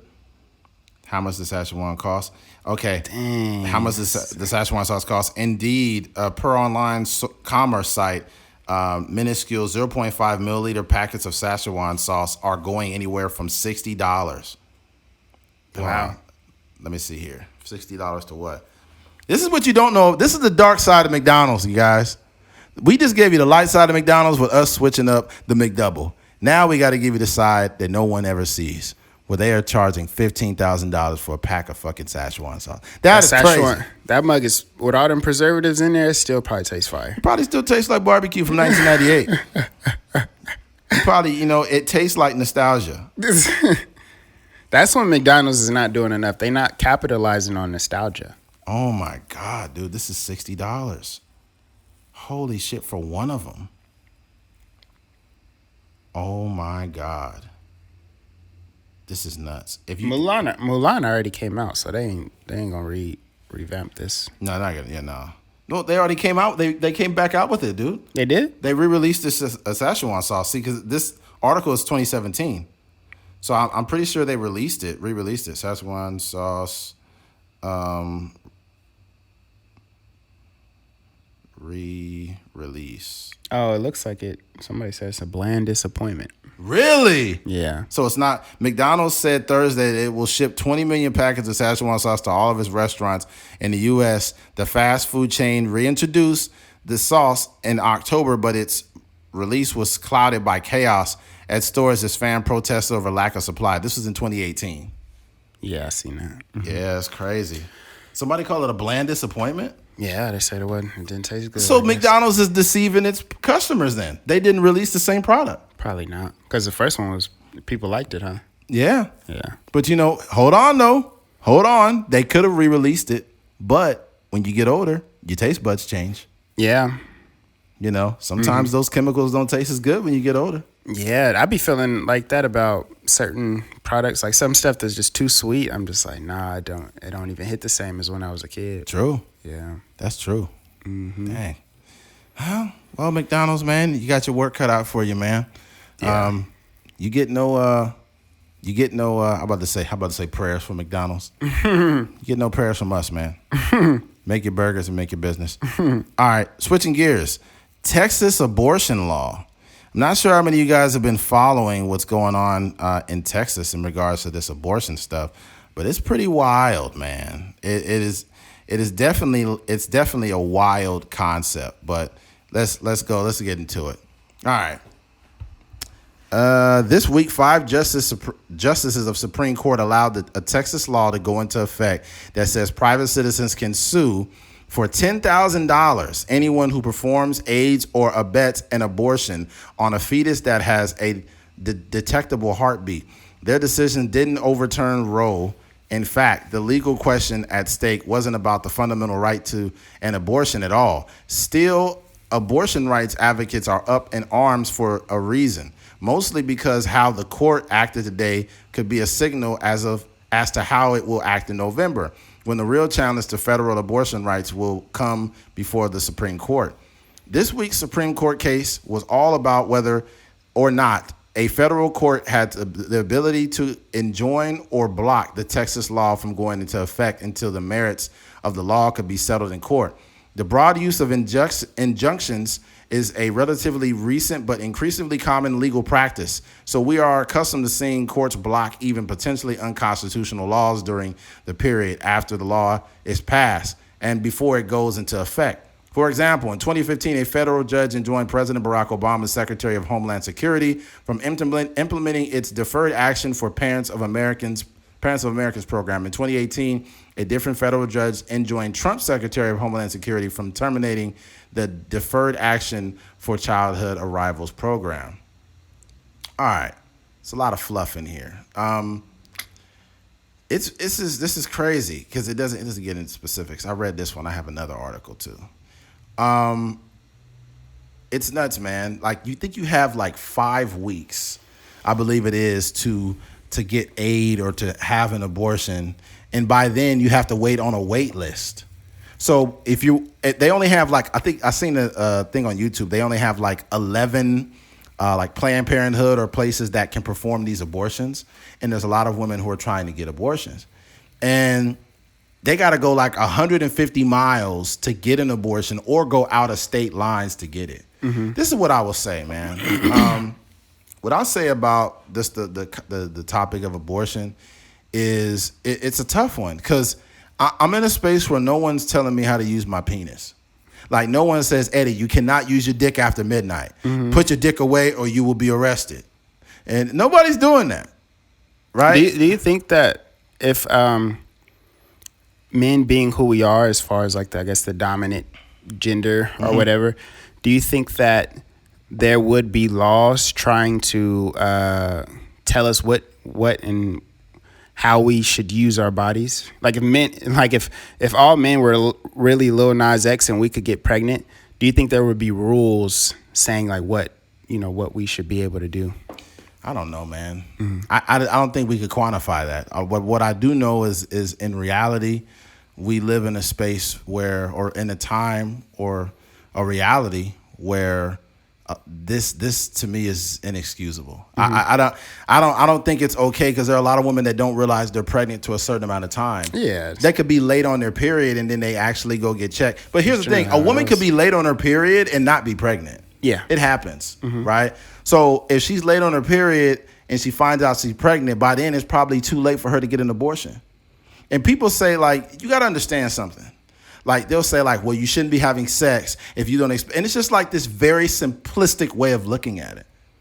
Like, and I was telling Keith before, like, no one lives according to the Bible. We just have this selective morality and we pluck what we think we should do in the Bible. We talk about, you shouldn't have kids, people holding up signs of bloody fetuses and shit. But it's like, lady, I guarantee you didn't wait till you got married to have sex. Premarital sex is against the Bible. But look at your stupid ass on the corner holding a bloody baby. Yeah. You were getting fucked when you were in college and before you got married. You getting fucked in high school. You got the nerve to stand on the corner and hold up a fetus calling women baby killers. Mm-hmm. The same way we pick and choose what's a sin and what's not. Like, we talk about how homosexuality is a sin and this and that. The same person is saying homosexuality is a sin. It is in the Bible, but also being 400 fucking pounds is a sin. Mm-hmm. Gluttony is a sin. And look at you being 400 pounds judging someone that's gay. There's just a bunch of people that live in this hypocrisy, man. And it's crazy. And now it's like, I just don't like this. Mm-hmm. I feel like there's a healthy medium. I don't think it's okay, like, if a woman got like 30 abortions and some crazy shit like that, there should be some criminal investigation because you just got bodies on you. Mm-hmm. That's ridiculous. Mm-hmm. But like, if a woman feels she's not fit to take care of a child, she should have the option to say, look, I'm not a monster for not wanting a child right now. Yeah. I made a mistake. I may have had maybe the condom busted, or maybe maybe you could even get pregnant while taking birth control. You know that, right? Mm-hmm. So a woman could be responsible, take her birth control and still get pregnant. Because sometimes the dick punch right past it. Bow. The dick punch right past the birth control. And then she gets pregnant. So if you got a hard punching dick, you're going to get her pregnant. Okay. Yeah, if you touching the cervix. Yeah. If like that little hood that they have over the cervix, bro, that birth control be ducking and dodging like Muhammad Ali, like. The dick be like throwing jabs at that pussy, but But it's the truth. A woman could be responsible and still get pregnant. And if she wants the option to say, look, I'm not ready. The person that I'm fucking is not ready. Because sometimes women just are fucking. And that's normal. Men do it. Women do it. Yeah. Right. But it doesn't make you irresponsible if you don't want to have a child. I'm sick and tired of this very simplistic idea of what women should do. And it's ridiculous, man. We don't go through this as men. And by the way, it's the other flip of the table was talking about, you said, like, what if the man wants a child and she doesn't want it? Like, he never had to say so. That's also true. It's very nuanced. It's very more nuanced. than just like we should or shouldn't allow these people. Right. That's why people like us more lean into they should have the right to choose what they should do. Right. More so than saying like they should or shouldn't, keep this the is child. ridiculous. Mm-hmm. But the thing about what you said as far as, women or, couples being ready or not ready, the same people that will stand out on the corner with the bloody fetus, baby killer, and all that, and quoting the Bible and all this kind of stuff, going against these women that are going to have abortions and stuff like that. Those same people that are standing on the corners are not at foster homes. They're not at group homes. There you go. Adopting these kids or Exactly. trying to give these kids, a decent home to grow Exactly. up in. So it's like it's lip service at the end of the it's day. just lip service. Y'all just talking. So that's my thing. It's like the worst thing you can do. And I grew up and I have a very decent life now, and I love my parents. But at the same time, like I wasn't brought into this world under the greatest conditions. And maybe, right. Maybe if I was brought into this world a little bit later when my parents got, their stuff in order a little bit more, so like I would have grew up differently. But and then sometimes it's just love, you just want a family and all these different things. So that's an entirely different story. But I just think sometimes we bring children into this world and we're just giving them the short end of the stick because we don't have our stuff in order yet. Right. And I know for me, like I'm on this journey and this path to where I know that I will be really successful. So, of course, if I had a child, like, if I got a girl pregnant when I was like 22 or something, I would have figured out a way to take care of it. But at the same time, it's like impeding some. It's yes. Almost like when you talked about it before. You like, yo, I'm trying to save this certain amount of money. And then a bill come up, my tire get flat or my car break down or something like that. And it's just like, dang, I got to spend $400 to get it fixed. And I was on this road to saving this amount of money by the end of the year. That's kind of that same thing. And not to say that a child is like a flat tire, but you know what I mean? That's it's just something that impedes certain people, not everybody, because not everybody is goal oriented and it doesn't really matter like, if a child comes or not. But certain people that are goal oriented where it's like, hey, I'm trying to be an actor, but I need to go to acting class. I need to go to these auditions. I need to do this.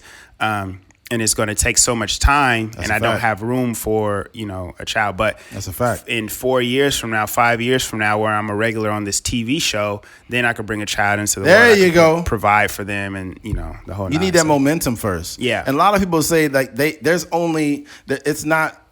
People just say children are a blessing, babies are a blessing, but I can also say they're not a blessing. Also, here's why, and it sounds terrible to say this.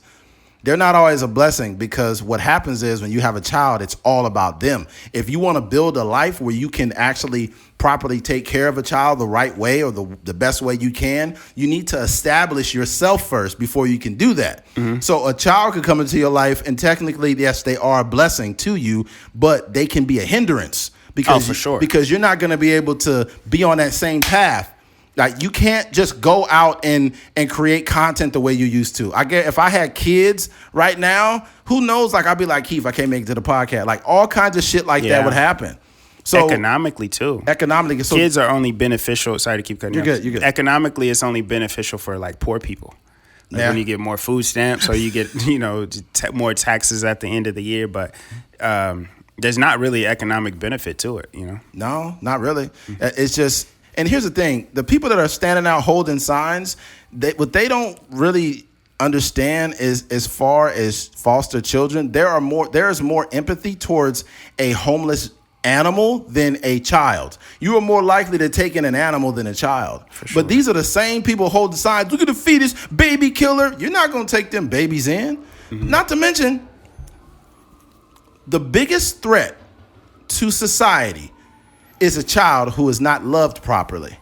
That is the biggest threat to America, is children who are not loved properly. You know that the prison system and systems like that, It's a pipeline. it's a pipeline. Most of them are fatherless, motherless, adopted. They come through adoption, through the pipeline, through adoption. And you the same one saying like, I don't believe in pro-choice because women, if you're pregnant, you should have the child. Stop it. Stop it. It's a stupid fucking argument. It is completely stupid. Because here's the problem. If that child, here's the thing, and this is the reality that no one wants to hear. If that woman is not ready for a child and she's not economically ready and things of that nature, and she's using protection, she's trying to be responsible by taking her birth control, because you can still get pregnant with birth control, folks. I don't know how many know that, but you can. Even condoms are, not 100% effective. Yeah, condoms work. But you got to make sure you get the right one, because some of them be trash. But if that woman is not ready for a child and is not fit to have a child, and if she does not abort that child will grow up, break in your house, and kill your husband. Think about that before you keep saying people need to keep having kids, because it's a reality that's very real. The same people that end up in institutions is the same ones that possibly could have been aborted. This is why it's such a nuanced conversation. Yeah. Like a child who is not properly loved will grow up and be a monster. I don't think people understand this. I grew up with these people. Yeah. I grew up with a bunch of kids that didn't have mothers, fathers, adoption. They bounced from house to house and ended up seeing them on the news for murder. I went to school with 3 dudes that's in prison right now for murder. Don't fucking tell me. I went to school with these people, okay? I knew what their backgrounds looked like. And it's crazy how people will literally die. They will put themselves up on the cross for this idea without knowing shit. Yeah. And they want to be righteous, like, and first of all, conservatives and liberals are full of shit. But this is more of a right-leaning talking point where they're like, we are the party of Christian values. Oh, really? You really are? Think about this. This the way that we are in society. No one subscribes to the Bible. No one. No one subscribes to the Bible. Yeah. We just talked about McDonald's. It was stolen. Doesn't it say thou shalt not steal? All the major corporations in America were stolen. America was stolen. Yeah. McDonald's was stolen. All these places were stolen. This is a fact. I'm not making it up. America was founded and started on the backs of slaves. Don't you fucking tell me about, I'm pro-life. No, you stupid. You stupid, bro. Because you got to understand, I can actually take points from the pro-life people and they would be valid. Yeah. I could take points from the pro-choice people and they would be valid. But just to lean on one side, it's such a nuanced conversation of what women go through that I can't quantify. If you're a woman that's in college and you want to go to law school and you end up getting pregnant by a dude you was just having sex with, it was just fun, and you took your birth control, why do you have to have that child? Technically, it would be the right thing to do, but like, it ain't always. Bro, here's the worst thing I've seen, because I'm going on a tangent. There was a woman who was on TikTok, and she talked about a child that she had, right? And the child was born with some disability. And the child basically was deaf, blind, and had like worse than cerebral palsy, and couldn't speak or anything.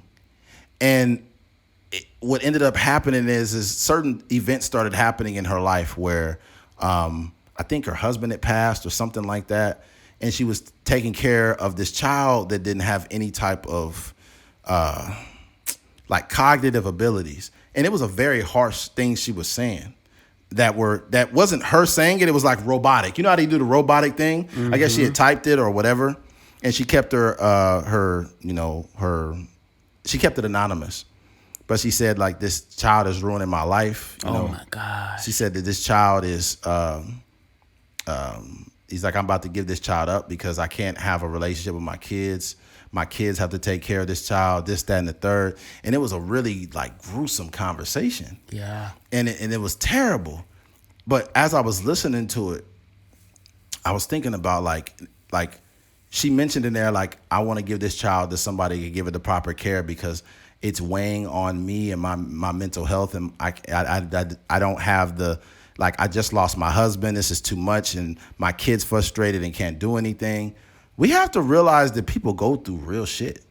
Oh, facts. Yeah. And it's painful to hear that. Like, well, she's an irresponsible mother. How would she do that? Let me be clear before you make that statement, right? Because there's validity in that statement. But before you make it, do you have a child that has no cognitive abilities? You don't, do you? Do you have a situation where you just lost your husband and that's one less person to take care of that person? Take care of your kid? You don't have that situation, then you can't quantify it. It's the thing that people that they don't think about. And, you know, I have been around people with, I guess, mental disabilities, or even, in older ages, people that can't necessarily take care of themselves. Right. It's hard. You don't have a life. It's very stressful. So like for my grandma, she's going through like early stages of dementia. Right. And now her kids are having to take care of her, make sure she's going to the doctor regularly, making sure she's taking her medicines, making sure she's getting up and being active and using her brain and stuff like that. But it's you can't have a life. You can't go on dates. You can't go away for 4 or 5 days just to go to the beach or whatever. It's like that is your entire life. So in that situation, it's honestly it's something to think about. Because it's that's a lifelong thing. I have one of my mom's friends. Her son has a mental disability, and he's always going to be there. Like, he 100%. Always has to be there. And I don't know how that works as far as like who's going to babysit him. You know what I mean? Or who's going to you can't just get away. You can't really have no relationship with just anybody, because the guy has to be okay with it. He has to be okay with, exactly. So it definitely makes life hard. And, I don't have the answer, and ideally you would want your kid to be healthy and the whole nine, but it's just like, that's tough. And it like you said, not everybody is built for that. So even at school, I mean, I'm sure you had experienced it at school too. There are some teachers that taught kids that had cognitive abilities, and then there are some teachers that dealt with the special education kids, and they loved those kids, and they were they were there and they were excited. They had the Special Olympics and the whole nine, but they just loved it. But some people didn't, and I assume that some people didn't necessarily have the heart for that type of education to deal with kids that didn't necessarily have the same ability to learn. But here's the thing: the teachers that loved those kids with special needs and they did all those things for them, and they enjoy being around them. They get to clock out. Yeah, they get to clock out. But see, Andrew Schultz, the comedian, he made a joke on stage, and he mentioned the word retarded or whatever, and people started laughing, and a woman got mad and she stormed out because she had a child with special needs. And then he later said, look, I can see why she's mad. She shouldn't be, like, it's a comedy show. She shouldn't take it literally, but I see why she's mad, because she has a child she has to take care of for the rest of her life. Like, this is not some part-time investment. You don't get to sign papers and stuff and send your kids off to college, right? So I don't want to go all over the place with this conversation about abortion, but at the same time, a comparable situation would be like before the child is born. If you are able to really think about the pros and cons before you have that child, and you haven't in such, it's been about 5 weeks, and now you kind of like, yo, I'm not ready.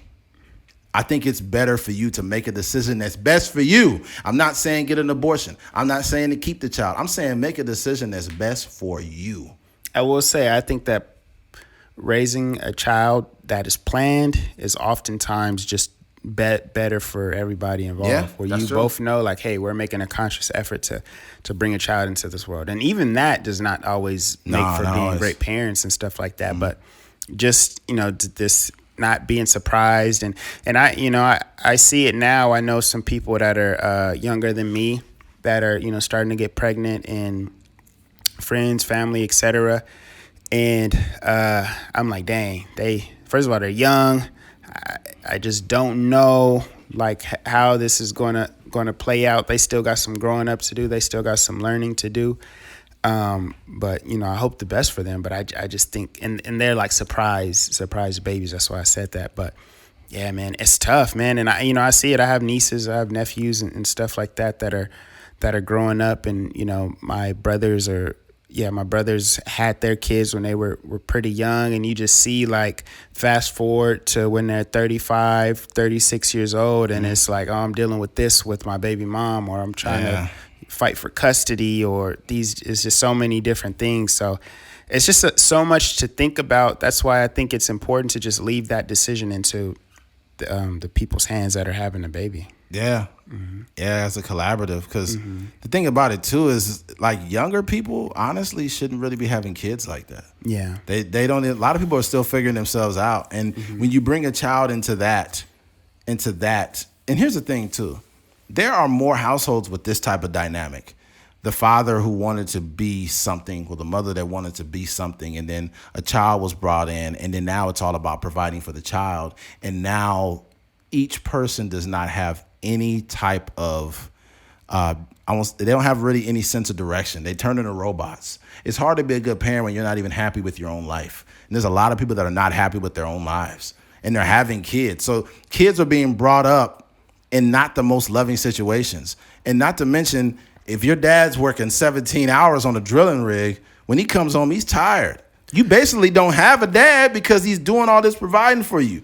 Yeah. Maybe if he was able to, to chase what he wanted to and get established in that first and then have a child.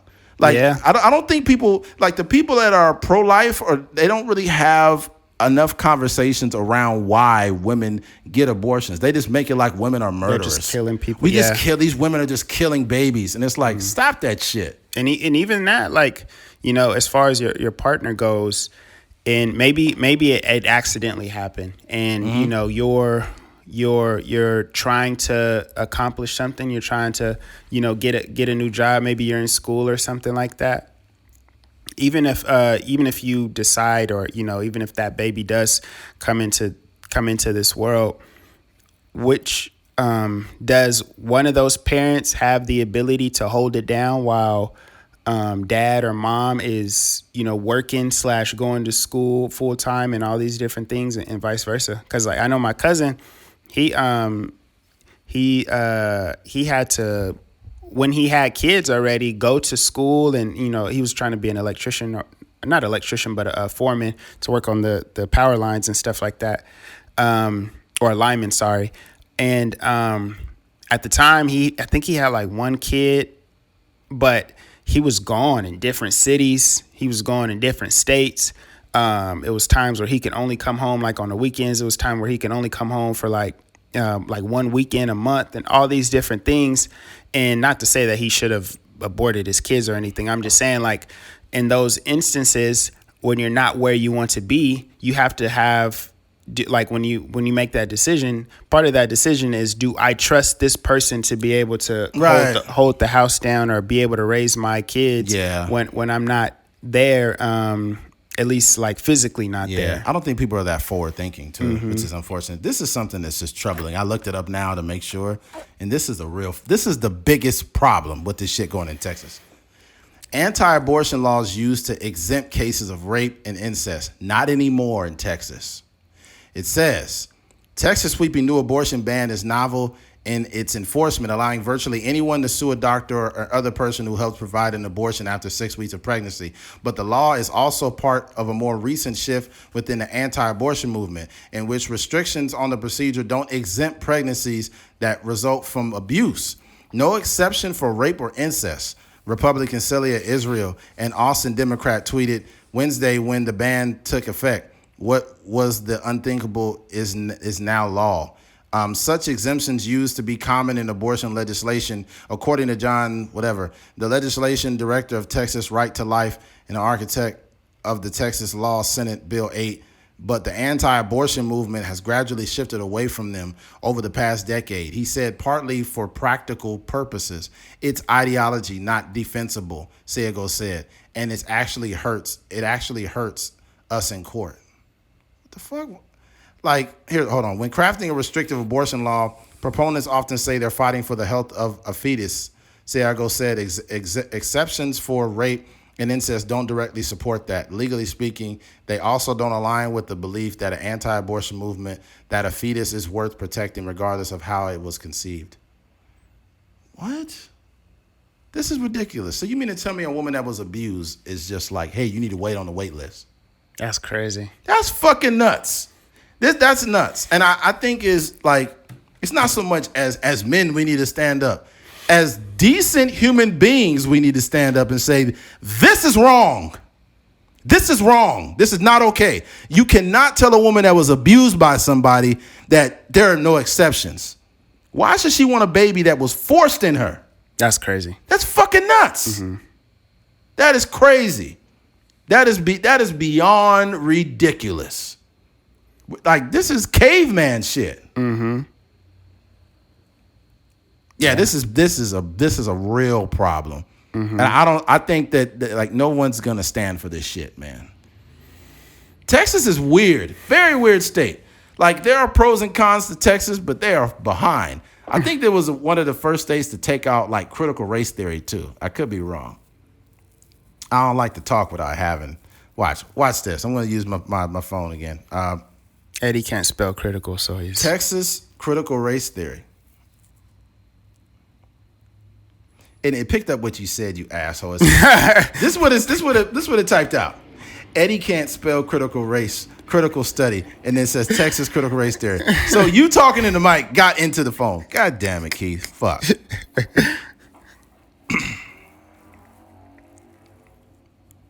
All right. What does this say? Texas Governor Abbott signs critical race theory bill. What does critical race theory law mean in classrooms? This is 1 month ago. This is recent. Targeting how race, slavery, and history are taught in schools 2 days ago. That's the problem, though. No one was ever forthcoming about, like, race in America. Like, the thing about it is, when you tell these stories, it's not to chastise white people, it's to tell the truth. Yeah. It's to actually talk about the historical context of how America came to be. When you talk about, literally, slave owners had the hair of slaves that they stuffed into the chairs they sat in. Why would... Like, this is real. Also, why would we have sympathy for an abuser?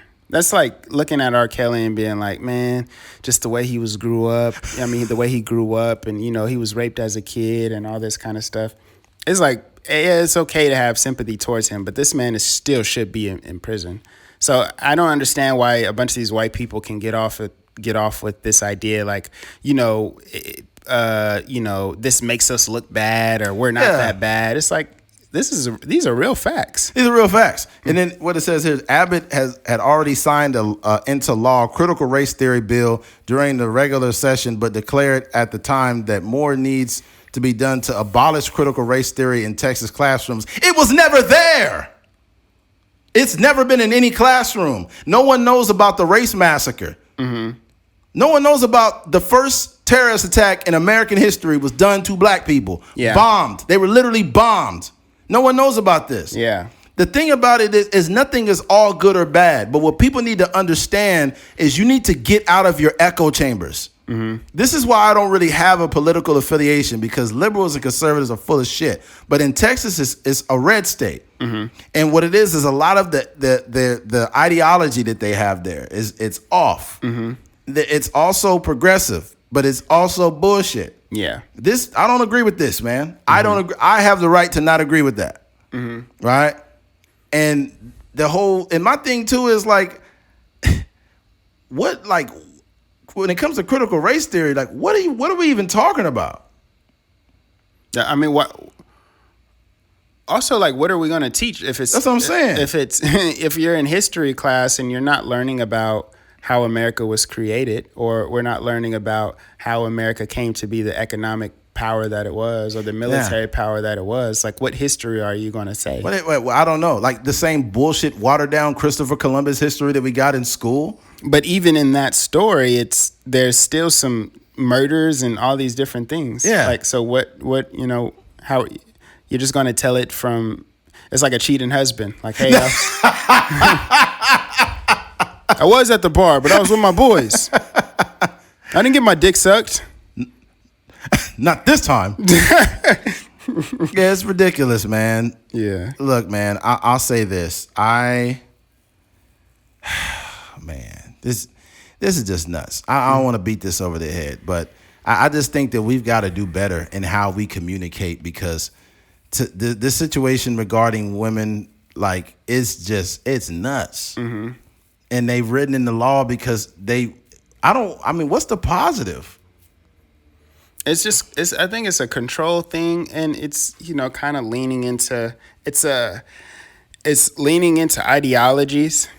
So if you're some type of politician in Texas, and you understand that you're a Republican state, I think you want people to continually vote for you, and right. You're like, yo, I did this. I changed the abortion laws. And conservatives pander to their base the same way liberals do. Mm-hmm. When if you get a politician that says something like, we believe in gender fluidity and gender's not real, like, they don't believe that shit. The best example of this is George Bush is not a politician anymore. Right. But when all those like commercials and stuff were coming out, it was like Clinton, Obama, and George Bush. They were all like, hey, guys, you should go out there and get the vaccine, save somebody's lives. They did. It's like, if George Bush was president, he would not be out here, preaching like, hey, everybody should get the vaccine. His stance would probably be more closer to what Donald Trump's stance was. Yeah. But because he's not a politician anymore, he's just chilling these days. Mm-hmm. It's the same way when Biden was asked about Antifa, how he kind of just like shoot it away. Mm-hmm. Like, it's not a group, it's an idea. It's like, Biden, if you don't stop it with your lying ass, they're gonna go out there and vote for him. Yeah, these like Antifa. Same thing with Trump. Trump did with the Proud Boys are right leaners. Mm-hmm. Proud Boys are right leaners. Antifa. What do you want me to say? You want me to say? Huh? You want me to call them by what's their name? You want me to call Stormy Daniels? What do you want me to grab him by the pussy? What do you want me to do? It's just a game. It's a big game, and unfortunately, women are being used as the topic of discussion. Mm-hmm. Being called baby killers and whatnot. Mm-hmm. And I'm not like I said, I don't want to keep reiterating the same points. Mm-hmm. I'm not telling women to get abortions or not get them. You got to do what's best for you, and that's true to everyone. Yeah. And unfortunately, sometimes you come across tough decisions, mm-hmm. and this is one of them. But I got now. Where we at, man? 202. Yeah, man. Let's wrap this thing up, man. Look, man. If you made it to the end of this podcast, we appreciate you. We thank all of you guys for driving these numbers up, man. You guys really been hitting the streets on this podcast, man. Mm-hmm. Shit. Yeah. Yeah. Be sure to check out the YouTube. Well, you're fucking watching it now. God damn it.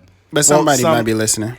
Somebody might just be the audio portion. Mm-hmm. If you're listening to the audio portion, don't forget to come on down and subscribe to the YouTube. Come see us, man. Come see us. Saying? We're handsome. Come see us. We're handsome. All right. Well, if you made it to the end of this podcast, we appreciate you. Thank you for listening to a Trucker's Mind podcast. I'm Eddie McGee. It's your boy K Fings. We're out of here. Peace.